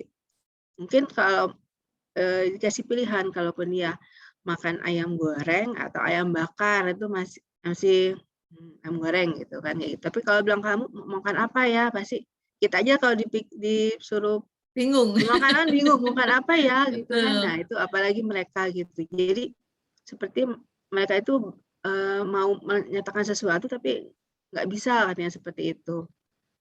Terus ya seperti itu ya. Ya, berarti tadi juga Bu Betty juga udah sampaikan tuh gimana nih caranya gitu ya untuk bisa benar-benar bisa mendampingi dengan tepat. Oke, baik, kayaknya kita lebih enak nih, mungkin saya yakin di peserta webinarnya ada yang mau bertanya ya. Jadi Bu Betty juga bersiap, kita dengan narasumber kita, ada 2 narasumber hebat kita nih. Mungkin atau nggak bertanya ya, sharing gitu ya, sharing atau mau menggali lebih dalam gitu. Kami persilahkan untuk peserta, silahkan bisa membuka mic dan kameranya kalau ada pertanyaan. Kebetulan ini ada Ibu Indri yang memberikan testimoni dari sisi keluarga ya yang mendampingi ODD gitu ya. Jadi kalau mendampingin ODD itu benar-benar harus sabar. Mungkin tahapannya Bu Nur Betty, saya sedikit bertanya sambil kita menunggu peserta nih ya untuk memberikan pertanyaan. Demensia itu tingkatannya tadi dari mulai level rendah sampai yang memang sudah levelnya tinggi gitu ya untuk demensianya gitu. Kalau biasanya nih orang tua kadang-kadang tuh mudah cemas tuh. Awal-awal kadang-kadang mudah cemas, diawali misal dengan ya mungkin belum sampai tahap halusinasi gitu, tapi kecemasannya lebih tinggi tuh juga bisa jadi salah satu mengarah untuk demensia atau gimana Bu Betty? Boleh dibuka mic-nya Bu? Ya, baik. Ya, Ini kalau kita katakan demensia itu seperti apa sih? Jadi mungkin saya tegaskan kembali ya, kalau kita bicara, oh ya, orang itu kita katakan sebagai orang dengan demensia. Jadi artinya dia memiliki gejala-gejala demensia ya. Tadi Bu Indi sudah juga mengingatkan kita, dia nggak sakit bahwa dia cuma memang mengalami satu kondisi yang kemudian dia berada dalam kondisi itu dengan keterbatasan. Jadi memang di kesehatan itu kita selalu bilang memanusiakan manusia dengan tidak menjadi korban penyakit, tetapi dia menderita. Jadi orang dengan demensia, jadi ODD. Jadi mungkin ini edukasi buat kita juga ya, memanusiakan orang-orang di sekitar kita walaupun mereka menderita kekurangan, keterbatasan dengan menyebutnya sebagai ODD. Jadi ODD itu kalau bagaimana dia memasuki fase ketika menjadi demensia. Itu memang tanda awal yang banyak pada kasus-kasus yang terjadi adalah tanda awal itu dimulai dengan lupa ya. Memorinya berkurang. Jadi kalau memori berkurang itu seperti gini, ada data informasi baru yang di depan mata, misalnya dia diberitahukan misalnya, Bu, ini adalah kue tar dari siapa? Dari Mbak Luna gitu. Nah, ada dua informasi, kue tar dan Mbak Luna. Pasti Mbak Lunanya dia nggak tangkep. Kue tar aja udah kue sama tar gitu. Jadi dia nangkepnya cuma kue. Kalau ditanya kue apa, nggak tahu gitu. Jadi betapa kita harus memahami itu. Jadi ketika memori itu lemah. Ketika lemah, dia nggak bisa tidak bisa merekam informasi yang masuk. Jadi kalau informasi satu selesai. Bahkan ketika sudah merekam, dalam waktu pendek akan lupa gitu. Jadi kita kalau menyimak tadi video pendek itu jelas sekali. Jadi dia tanya, Do, udah makan? Baru dijawab. Dia tanya lagi, Do, udah makan? Itu cucunya itu sampai kesel gitu. Gemes ya cucunya, kesel ya. Jadi ini keluarga kita semua yang masih merasa muda dan senang sekali untuk bekerja dengan kecepatan tinggi dan terburu-buru, itu harus ngerem sekali ketika kita melihat ada anggota keluarga kita yang mulai kok tiba-tiba mama lupa terus atau ayah kayaknya ini dibilangin nanya lagi. Itu adalah warning. Jadi mungkin pakai clockwise ya, bisa nggak yang 11-10 gitu ya. itu salah satunya ya untuk sebagai upaya awal. Tapi juga kita jangan lupa ada tanda demensia yang mungkin lupanya tidak terlalu nyata, tapi sekali-sekali dia lupa. Tetapi dia berubah, jadi tiba-tiba tidurnya berantakan, tidak bisa kemudian dikembalikan ke pola yang normal. Jadi orang normal kan berarti kalau misalnya dia tidur pasti malamnya ada fase dia tidur lelap, walaupun mungkin tidurnya lebih pendek. Tapi ini enggak, gelisah terus gitu seperti yang Mbak Inti katakan. Atau gini, dia berubah menjadi orang pemarah, apa-apa salah gitu. Saya pernah juga dapat cerita begini, jadi ada mertua tinggal dengan satu keluarga dan kemudian mantunya adalah perempuan. Jadi soalnya gini, mama tuh sekarang sama saya benci gitu. Jadi ini adalah curhatan mantunya ya, karena mama tuh sekarang benci sama saya karena apa-apa saya dimarahin. Nggak salah.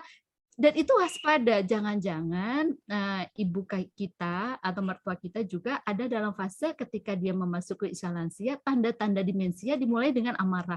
Amarah itu sebenarnya dia gelisah, karena banyak hal yang dia lupa gitu. Tapi dia ngomongnya apa ya yang saya mau ngomong, ya udah marah aja gitu, karena dia biasa melontarkan segala sesuatu kepada anak dan mantu yang sudah tinggal lama dengan dia itu dengan sangat lapang dada. Jadi kalau marah-marah aja, toh saya sudah biasa dekat dengan anak dan mantu saya.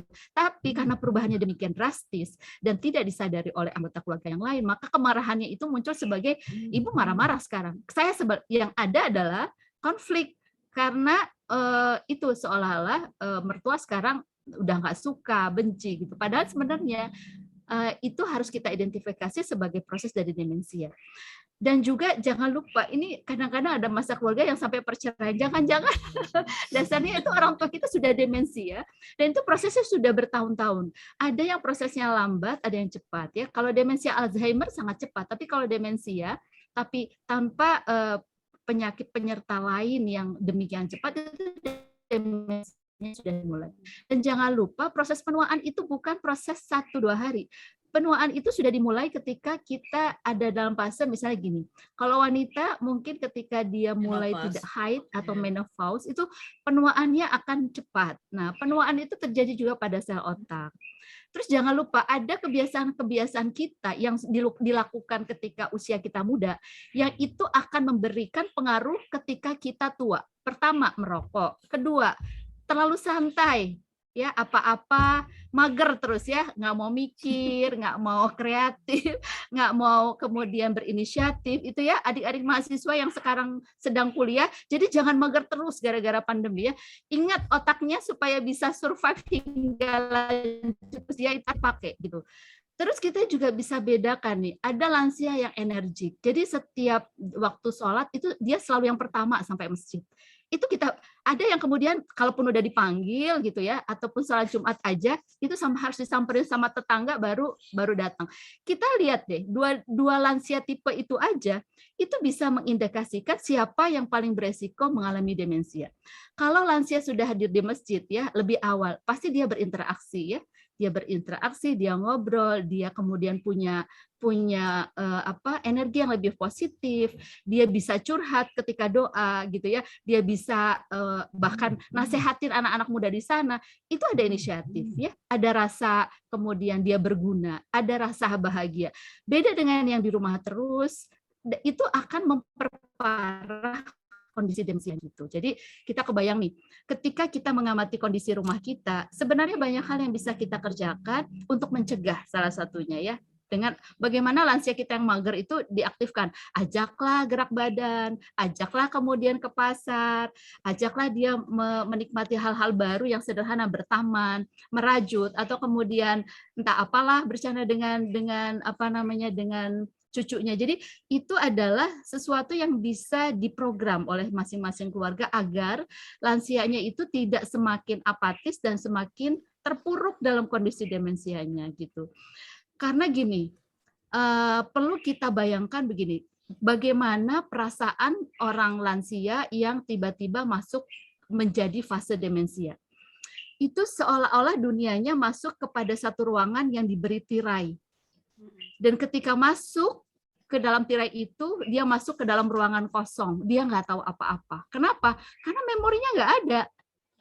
Misalnya saya mau manggil anak. Saya nggak tahu tuh anak saya namanya siapa. Biasa suka ketukar Bu Betty, ya. Tuh kan, ya jadi terus kemudian gini, kalau namanya tadi kata Mbak Sinta itu nama nyebut ketuker. Udah gitu semua mengolok-olok. Dia jadi tambah menutup diri nggak gitu? Menutup diri. Jadi kalau semua anggota keluarga paham, oke, yang saya demensia, berarti kita sekarang harus membahagiakan. Kita lucu-lucuin, tapi tidak dengan olok-olok yang membuat mereka tambah resah, tambah menutup diri, tambah bingung, dan kemudian akhirnya merasa tidak berguna. Hal-hal itu membuat tambah depresi, tambah tidak merasa berharga, dan mereka tahu bahwa saya bukan lagi siapa-siapa. Kalau itu udah game over ya, maksudnya tambah kemudian masalah demi masalah, dan kemudian kita tidak bisa mengangkatnya lagi untuk bisa tetap bisa bertahan dalam kemampuan kognitif yang jauh lebih baik gitu, walaupun dalam kondisi demensia. Mungkin gambarannya itu Bu Sinta. Ya, Bu Indra dia mau ditambahkan nggak? Ini ada pertanyaan sebenarnya Bu Betty nih di kolom chat, tapi private-nya ke saya sampaikan ya. Bagaimana? Ini karena mungkin peserta kita nih yang ikut hari ini tuh umurnya gradasi ya, mulai dari mahasiswa, kemudian juga beranjak yang middle seperti saya gitu ya, yang almost 40 tahun. Ya. Terus nggak apa-apa, dunia penuh tawa kalau ya, betul. Terus juga ada yang udah beranjak lansia gitu ya. Ada juga yang sudah lansia yang ikut kegiatan kita. Ini ada pertanyaan Bu Betty. Jadi kalau kita misalnya nih dari beberapa kriteria tadi, kok kayaknya saya ada yang cocok sama saya nih. 1 atau 2 misalnya gitu ya. Nggak semua, tapi 1 sama 2. Artinya itu kan jadi gejala, bisa dibilang gejala awal ya. Jadi harus ngapain gitu. Harus ngapain. Mau ke dokter mungkin juga masih baru 2 gejalanya, kayaknya kalau ke dokter aduh lebay banget misalnya gitu. Gimana Bu Betty? Ya, jadi sebenarnya jadi di dunia kesehatan itu sebenarnya ketika kita harus menyelesaikan problema kesehatan itu memang sebenarnya tokoh utama bukan dokter ya. Jadi mungkin kita harus paham itu. Tokoh utama yang berubah mengatasi problema kesehatan di keluarga kita adalah anggota keluarga. Dokter adalah supporting gitu ya. Dia hanya melakukan yang penting dan perlu saja sesuai dengan kapasitasnya dengan keilmuan. Tapi setelah itu ya problematika itu akan diselesaikan oleh keluarga. Jadi bagi kita, saya juga termasuk yang sudah akan seniorita nih loh Bu Sinta sebenarnya. Tapi maksudnya kita berbagi lah ya. Jadi maksud saya gini, jadi bagi kita yang merasa aduh jangan-jangan gejalanya udah kita sudah mulai terkena. Jadi bicaralah secara terbuka kepada, jadi gini, mungkin ini juga pesan bagi para calon seniorita ya, kita ya Mbak Indri ya, kita ngaku aja deh, agar kita bersiap-siap gitu. Jadi memang ada fase di mana kelompok-kelompok usia itu punya problematikanya sendiri. Jadi kalau seandainya kita merasa ada tanda-tanda, pertama adalah bicara dengan atau terbuka dengan keluarga kita. Dan kita curhat bahwa saya kok sekarang merasa ada tanda-tanda ini. Tolong anggota keluarga yang lain itu mencermati. Apakah kita tambah sering lupa? Apakah item-item yang kita lupa itu bertambah dari nama orang sekeliling kita lupa nama tanggal, ya tanggal lupa janji, ya atau lupa bawa kendaraan ditinggal. Iya. Jadi yang seperti itu tuh dicermati. Jadi kalau bertambah berarti memang harus konsultasi ya gitu. Tetapi ada orang yang lupanya tuh lupa biasa. Jadi saya itu termasuk yang gampang lupa ya. Jadi Bu Sinta naruh apa gitu Bu. Ya. Jadi misalnya gini, saya nggak mau mememorize misalnya nama-nama. Aduh buat saya pusing. Terus kemudian nomor HP, aduh saya nggak mau karena banyak hal lain yang harus saya kerjakan. Seperti otak itu tempatnya itu ya cuma sekapalan dua kepalan tangan, itu otak kita. Jadi jangan semua dipaksakan untuk naruh informasi semua di situ. Taruh yang penting-penting aja. Jadi Bapak Ibu kalau nggak mau jadi orang senewen, jangan semuanya dipikirin ya Bu. Jangan semuanya dipikirin. Jadi satu, pikirkan yang penting, ingat sesuatu yang sangat substansi atau yang memang bernilai. Di luar itu misalnya omongan orang yang nyeleneh, yang belum tentu benar, lupain aja. Karena memori kita tuh berharga ya. Gitu. Jadi orang-orang yang selalu berpikiran positif hanya memikirkan yang penting, yang perlu, dan satu lagi yang benar. Jadi yang nggak benar, yang hoax zaman sekarang tidak boleh jadi budaya kita, karena nanti itu hanya menjadi sampah di dalam memori kita. Jadi jangan-jangan itu juga yang bisa menyebabkan demensia cepat ya di kalangan kita. Tapi itu tidak ada teorinya, itu saya bercanda aja. Jadi dengan cara itu kita mencoba bahwa anggota keluarga mengamati apakah perubahan itu perubahannya sangat signifikan, cepat. Kalau cepat berarti harus deteksi. Deteksinya juga sebenarnya tidak,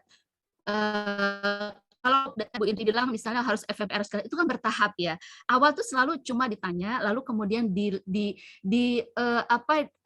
akan dibuka kira-kira sejarahnya gimana nih sampai seperti itu. Itu pertama. Terus kedua, kalau kita punya masalah kesehatan misalnya hipertensi gitu ya, atau kita sudah punya diabetes atau tanda-tanda diabetes, atau kemudian pacu jantung kita ada tanda-tanda tidak normal, itu adalah bagian-bagian dari penyakit-penyakit yang bisa menyumbangkan resiko demensia lebih cepat. Jadi kita prevention, jadi kita cegah penyakit-penyakit itu di terapi gitu. Kalau yang hipertensi minum obatnya secara rutin. Seringkali kita kan gini, aman kok, lagi nggak ada keluhan. Padahal proses penyakit itu ketika kita tidak rutin berobat, dan berobatnya itu on off, maksudnya kadang berobat, kadang lagi malas, itu mempercepat proses untuk terjadinya kelainan di otak gitu ya. Terus kemudian gini, banyak hal dalam kehidupan kita yang sebenarnya bisa kita setting lebih sehat. Pertama, bangun pagi ya, sebelum subuh udah ke masjid, olahraga ya. Setelah ke masjid baca Quran. Baca Quran itu terutama ini saya kepada Bapak Ibu yang mungkin suka rajin ya untuk menghadiri kelas-kelas misalnya membaca Al-Qur'an, bahkan menghafal Al-Quran itu buat saya bagus sekali. Pertama gini, coba ya, kalau hari ini kita belajar untuk menghafal satu ayat saja satu hari. Hari kedua itu adalah satu ayat lagi. Itu berarti sel otak kita udah belajar sesuatu yang baru setiap hari. Ketika kita menghadapi sesuatu yang baru setiap hari, maka otak kita itu neuronnya itu di recharge gitu. Jadi kita kayak naik sepedanya naik lagi gitu, naik ke undakan yang berikut lagi. Jadi lebih semangat, lebih optimis, lebih mau belajar lagi, dan kemudian itu akan menjaga stamina dari sel otak gitu. Jadi dan saya juga sampai kadang suka terpana ya. Jadi ada ibu-ibu yang lansia, dia masih berpacu sampai hafalannya itu melampaui anak-anak muda yang satu kelas dengan dia. Jadi itu adalah upaya yang juga bisa dilakukan oleh orang-orang yang di kelompok usia lanjut atau seniorita untuk selalu bergegas, selalu belajar, selalu membuat hidupnya dengan fungsi kognitif yang lebih sehat gitu. Terus kalau gerak badan susah nggak? Gerak badan bisa di rumah kan, bisa kemudian di samping rumah, bisa di sisi dapur, sepanjang ada space ketika kita merentangkan kaki dan tangan ya, asal kemudian jangan pisau jatuh gitu, panci jatuh, jangan. Artinya gerakan itu sangat mudah, dan nanti kita di belakang akan memperlihatkan satu video sederhana yang Bapak dan Ibu bisa lakukan sendiri sebenarnya ya, kira-kira gitu ya, mungkin. Ya, baik Bu Betty, ini juga ada nih Bu Betty untuk pertanyaan kedua ini ya, dari boleh. Ibu Mustika Jiro 76. Ini saya tahu nih, ini dari Semarang ini Bu. Karena temannya ibu mertua saya. Izin bertanya Bu Betty, mayoritas yang mengalami gejala demensia itu pada usia berapa sih? Gitu ya. Oke, dan baik. juga pada Alzheimer itu biasanya penyebabnya apa aja? Gitu. Oke, ini terima kasih Bu Mustika, pertanyaannya ini yang saya lupa sampaikan tadi di presentasi. Saya mungkin akan menyampaikan kepada gini ya, adik-adik mahasiswa pasti bilang, oh ini sih gampang, demensia, saya kan masih muda. Jangan lupa, demensia di Indonesia atau pada kasus yang ditemui sudah dimulai pada usia 38 tahun. Usia saya berarti Bu. Jadi sudah di level Bu Sinta ya. Jadi kemudian ketika dideteksi dia mengalami demensia, jadi seorang pria, ayah dua itu yang sedang dalam kondisi puncak dalam karirnya, suatu saat dia sakit dan kemudian teridentifikasi dia mengalami demensia. Jadi ada fase yang kemudian ketika dideteksi ternyata kemampuan kognitifnya menurun. Jadi dia tuh sampai tidak percaya kenapa saya di usia 38 tahun sudah dideteksi demensia. Dan kemudian pada fase itu yang membuat dia merasa terpuruk adalah dia menghadapi kenyataan bahwa dengan demensianya dia tahu dia tidak akan sembuh. Yang terjadi adalah semakin dia tua, dia akan tambah lupa gitu. Sehingga ketika dia merasa dia masih punya sisa-sisa kemampuan mengingat, dia ingin menikmati hidup. Jadi dia mengurangi semua stresnya, dia atasi pekerjaannya agar pekerjaannya itu bisa dikelola lebih optimal ya, tidak membebani hidupnya terlalu banyak dengan stres. Lalu kalau dia kembali dengan pola makanan yang sehat, dia kembali olahraga, dia meluangkan waktu lebih banyak dengan keluarga agar keluarganya juga bahagia. Adalah dia mulai mendelegasikan segala kewenangan dan hal-hal penting dalam keluarga itu kepada anak-anaknya. Misalnya anaknya harus misalnya menjadi wakil pada pekerjaan yang mana, termasuk hal-hal penting. Maaf ya saya katakan, jadi dia sudah mentitahkan warisan ini untuk siapa, agar tidak jadi pertikaian. Saat dia lupa, saat dia tidak bisa lagi ditanya, dia sudah memberikan catatan penting buat keluarganya. Jadi kenapa? Juga saya sampaikan di akhir presentasi bahwa waktu ketika kita tahu orang tua dan anggota keluarga kita itu mengalami demensia, maka segala sesuatu yang penting tentang keluarga ini itu harus segera dikelola dan diputuskan agar tidak terjadi kepanikan, lalu merasa kecewa setelah kemudian orang dengan demensia sudah tidak lagi bersama kita, karena itu adalah fakta gitu ya, itu adalah kenyataan yang harus kita hadapi. Jadi daripada kita bersedih mempersalahkan kondisi, maka kesiapan di awal itu menjadi penting. Jadi demensia bisa dimulai sejak usia 38 tahun menjelang 40 ya. Tapi umumnya demensia itu mulai cukup banyak di usia di atas 60. ya. Tetapi yang 50 jadi usia menjelang pensiun itu sebenarnya adalah warning. Jadi yang mau pensiun ya jangan stres ya, menikmati hidup sama gini, mencari aktivitas di mana ketika sudah tidak aktif bekerja itu tetap punya kegiatan punya gitu kreativitas, punya lingkup pekerjaan yang mungkin sosial, mungkin akademik yang betul-betul dikreasikan sendiri dan kita juga bermanfaat gitu untuk sekeliling. Jadi jangan kemudian lebih memikir oh sedih karena mau pensiun. Itu nggak ada gunanya karena memang kita akan menjalani pensiun, kita akan menjalani tua. Tapi bagaimana memanfaatkan waktu itu dan kemudian memelihara anugerah dengan kemampuan kognitif kita yang masih terjaga, itu harus dimulai dari sekarang. Terus terang Bu Sinta, saya dulu sampai diberikan patokan. Kalau usia 40 berarti settingannya sudah lagi bukan settingan pekerja. Jadi settingan untuk mandiri. Mandiri terserah apa mandiri secara keilmuan, mandiri secara aktivitas ya, artinya tidak tergantung kepada yang lain. Jadi ketika kamu bekerja sendiri sebenarnya kamu bisa survive. Aktivitas kembali kepada sesuatu yang menjadi passionnya. Jadi kalau bekerja ada pressure nanti demensianya lebih cepat gitu.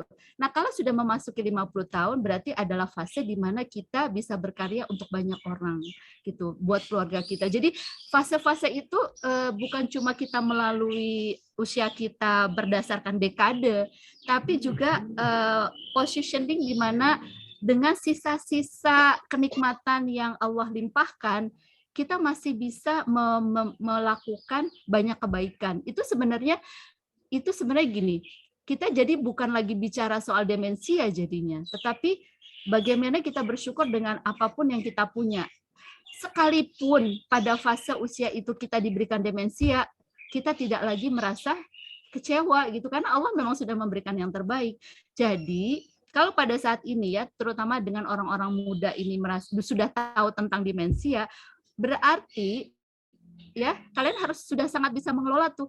Kalau 20 tahun pertama saya harus ngapain, 30 tahun selanjutnya pada fase hidup saya ngapain, karena sudah tahu kalau 50 ke sana siap-siap demensia. Bukan karena Allah tidak cinta, tapi memang itu adalah proses alamiah dan semua kita akan menjadi calon-calon ODD. Calon-calon ODD. Ya, karena kita nggak pernah. Terus kemudian gini, kenapa terjadi Alzheimer? Ini hebatnya dunia kedokteran ya. Kita bisa menterapi orang, tapi kita nggak tahu sumbernya gimana. Jadi ketika ditanya, kenapa Alzheimer? Kenapa demensia disebabkan oleh Alzheimer? Dan dari mana munculnya Alzheimer? Sungguh Bapak dan Ibu tidak ada satu orang pun bisa menjawab hingga hari ini apa penyebabnya.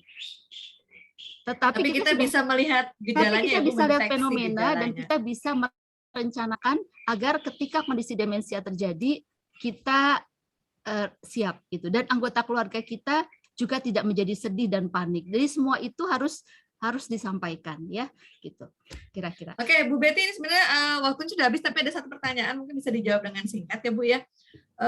Kalau demensia Alzheimer itu bisa disembuhkan nggak Bu? Atau hanya dengan obat-obatan dan misalnya secara psikologis gitu?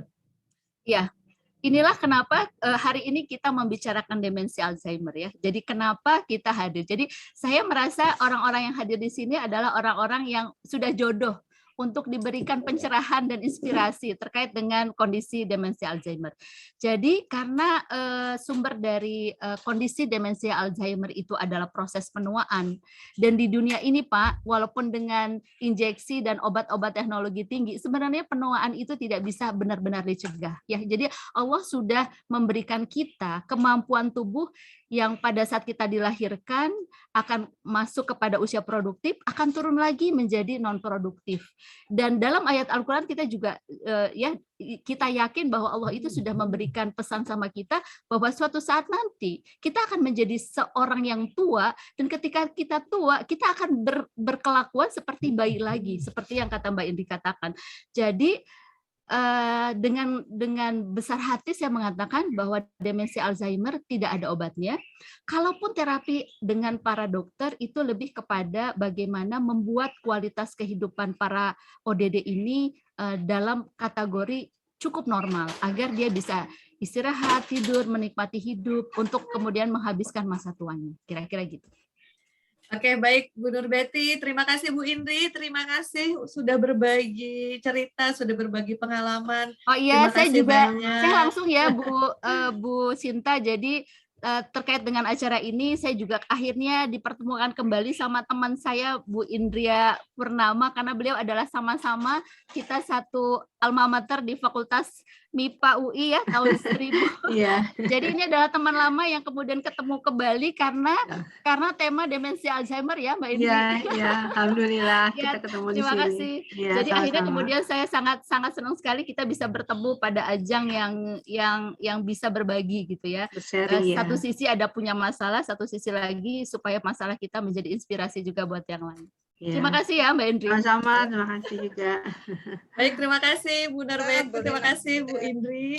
Ya. Terima kasih banyak. Mungkin saya rasa sebenarnya banyak nih pertanyaannya, tapi karena memang kita keterbatasan waktu Bapak Ibu ya, ternyata cukup menarik dan juga banyak yang tertarik nih untuk mengetahui Alzheimer dan demensia.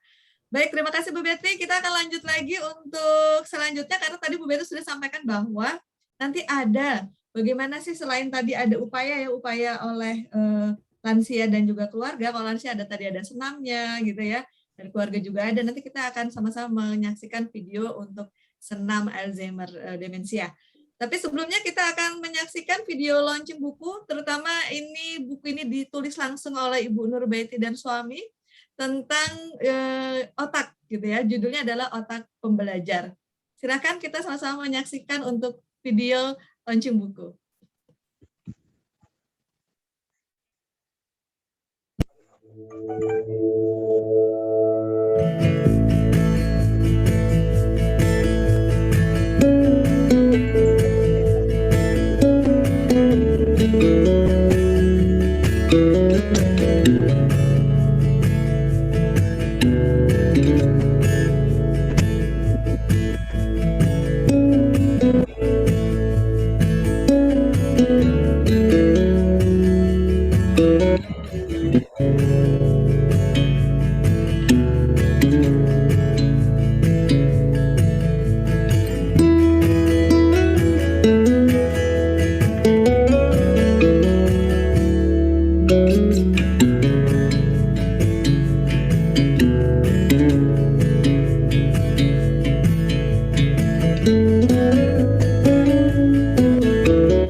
Selanjutnya sama-sama kita akan saksikan, dan kita boleh coba, saya mohon untuk seluruh peserta yang bisa untuk menyalakan kameranya ya, boleh diaktifkan kameranya. Kita akan coba mengikuti senam demensia ya. Saya kemarin nyoba, saya juga bingung tuh begini-gini. Seperti Bu Betty bilang tadi, membaca kalimat tapi yang dilihat bukan katanya tapi warnanya gitu ya. Ini sebenarnya senam melatih otak kita gitu ya. Oke, kami persilakan kepada peserta untuk membuka kameranya, yang bisa membuka kamera. Kita sama-sama untuk latihan nih bagaimana senam demensia. Silakan, panitia.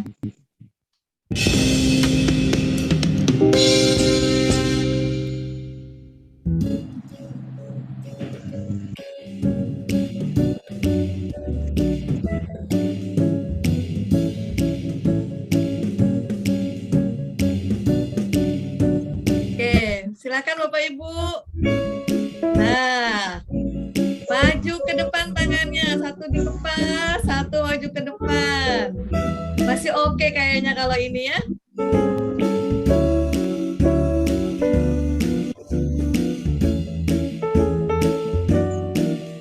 Lebih cepat lagi.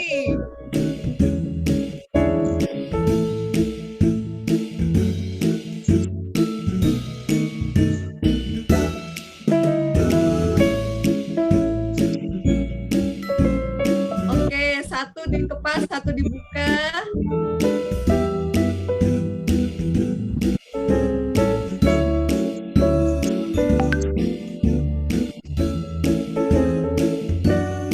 Lebih cepat lagi.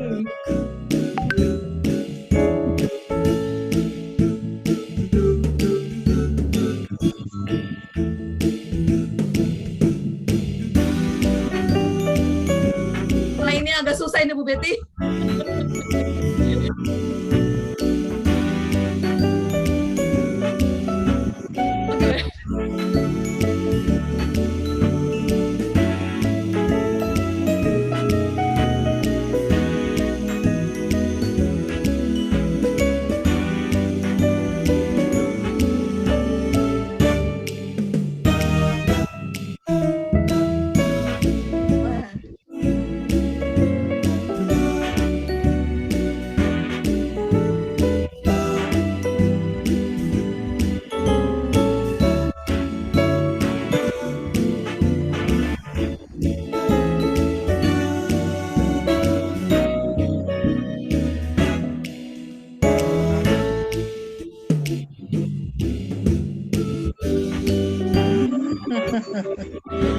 Makin lama makin gak beratur nih kelihatan ya.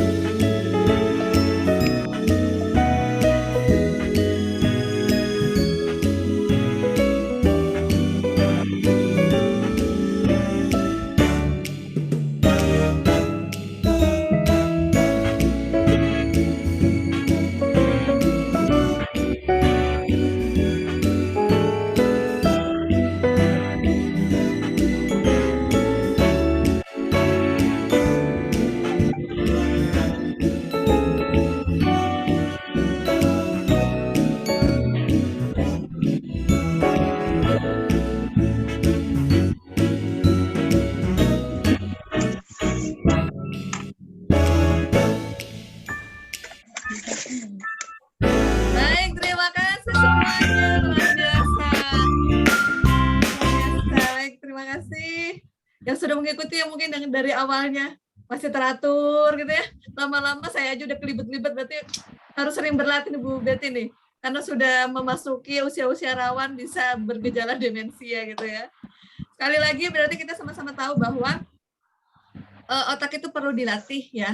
Otak itu perlu dilatih supaya otak kita juga tetap bisa berpikir, tapi juga tadi pesan Betty, jangan semuanya dipikirin gitu. Artinya mengelola stres itu juga penting gitu ya, untuk kesehatan otak, untuk kesehatan mental kita, terutama juga dari usia yang mungkin bisa berpotensi demensia, atau juga usia muda yang memang untuk melatih supaya nanti di usia-usia yang memasuki usia lansia itu otaknya tetap sehat gitu. Dan untuk para lansia, tadi sudah diberikan tips beberapa, mulai dari senam-senam kecil ya, Bu Betty menggerakkan kedua anggota gerak tubuh ya, saling menyilangkan gitu ya, supaya otak kanan otak kirinya juga tetap bekerja. Oke, baik, tadi saya sudah menyampaikan di awal bahwa kita panitia sudah menyiapkan door prize untuk peserta dengan beberapa kriteria. Mungkin boleh dibantu panitia menayangkan hasilnya gimana nih dari tadi peserta yang ikut webinar. Kita ada kriteria. Yang pertama, tadi saya melihat ada peserta yang wah luar biasa antusiasnya ya. Joinnya pertama kali nih, join masuk ke link Zoom-nya ini Pak Safrudin tuh luar biasa tadi. Jam 9 udah ikut join. Sehat ya Pak ya, luar biasa Bapak. Didampingi cucunya tadi saya lihat. Silakan panitia, boleh menampilkan siapa aja sih pemenangnya. Oke. Oke, ada yang pertama untuk mengisi pretest tadi ya. Pretest kita tadi mengadakan pretest. Nah ini dengan nilai tertinggi ada Muhammad Fatmi. Oke, dari awal silakan boleh di slideshow. Ya. Oke, peserta terbaik tadi yang join pertama Pak Safrudin. Terima kasih Pak Safrudin ya. Sudah bersemangat sekali ikut webinar hari ini. Sebentar, saya boleh izin Bu Betty ya, saya mau aktifkan ininya dulu kali. Sambil sedikit kita bertanya nih sama Pak Safrudin. Boleh diaktifkan mic-nya Pak Safrudin? Bisa menjelasnya nggak Pak?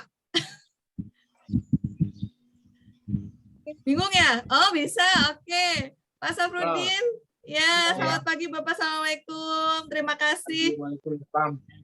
Bapak usia berapa sekarang Pak Safrudin? 65 Masih 16. Luar biasa. Luar biasa, saya salut semangatnya. Berapa tahun, Mbak? 16 tahun ya? 16 tahun, Mbak Sinta. Wah, luar biasa, Mas Safrudin. Iya. Ini Mbak Sinta, ini kan ada demensia yang kurang lebih udah 115 tahun ya. Dari Iya, tahun betul. 1996 Betul. ya. Iya. Oh, berarti Bapak belum demensia nih, ingatan jangka pendeknya masih terekam tadi Bu Betty. Kasih slide sejarah demensia Bapak hafal. Luar biasa. Sehat selalu Pak Safrudin ya. Terima kasih ya Pak. Sama Mbak Baik. Sinta. Oke. Selanjutnya ada 3 penanya terbaik. Tadi ada 3 orang peserta yang bertanya.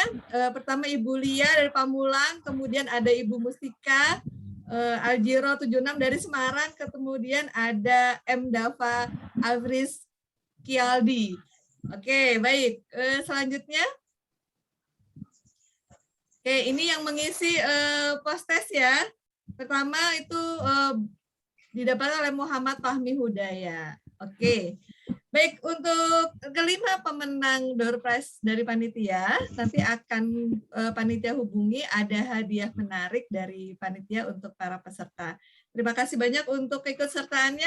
Sebelum acara ditutup, saya ingatkan kembali, kami ada post-test.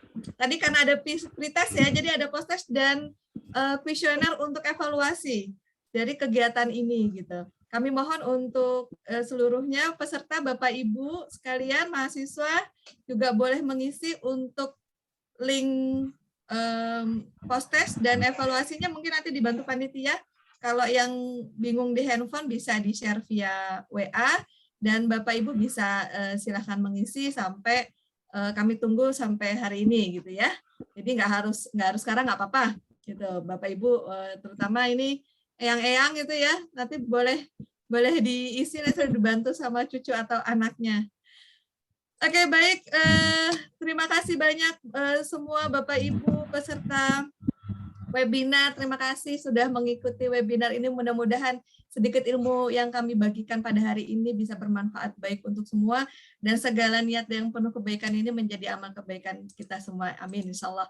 Baik, akhir kata. Saya Sinta Gunawati selaku pembawa acara hari ini dan seluruh panitia dari tim Pengapmas Poltekkes Kemenkes Jakarta 2 tahun 2021 mengucapkan terima kasih banyak atas perhatiannya, terima kasih banyak atas atensi dan keluangan waktunya untuk mengikuti acara hari ini.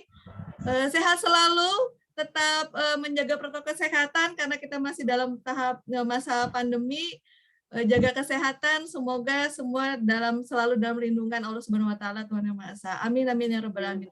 Terima kasih. Wabillahi taufiq wal hidayah. Wassalamualaikum warahmatullahi wabarakatuh. Terima kasih. Saat ku jumpa dirinya di suatu suasana, terasa getaran dalam dada, ku coba mendekatinya. Terima kasih kepada seluruh peserta atas atensi dan partisipasinya pada kegiatan Pengapmas hari ini. Mudah-mudahan ilmunya bermanfaat dan memberikan inspirasi kepada kalian semua.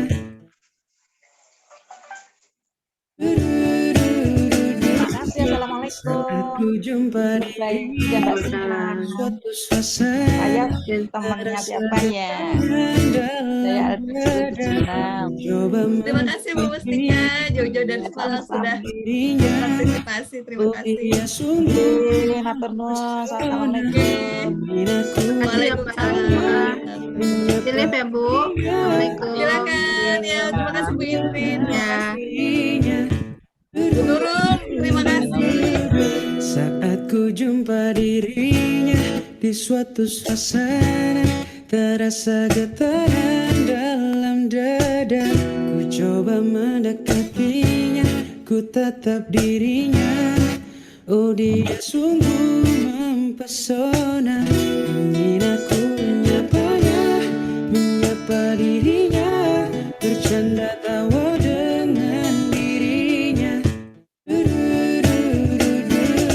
Saat ku jumpa dirinya di suatu suasana, terasa getaran dalam dada, ku coba mendekatinya, ku tatap dirinya. Oh dia sungguh mempesona. Ingin aku menyapa dirinya, bercanda tawa dengan dirinya.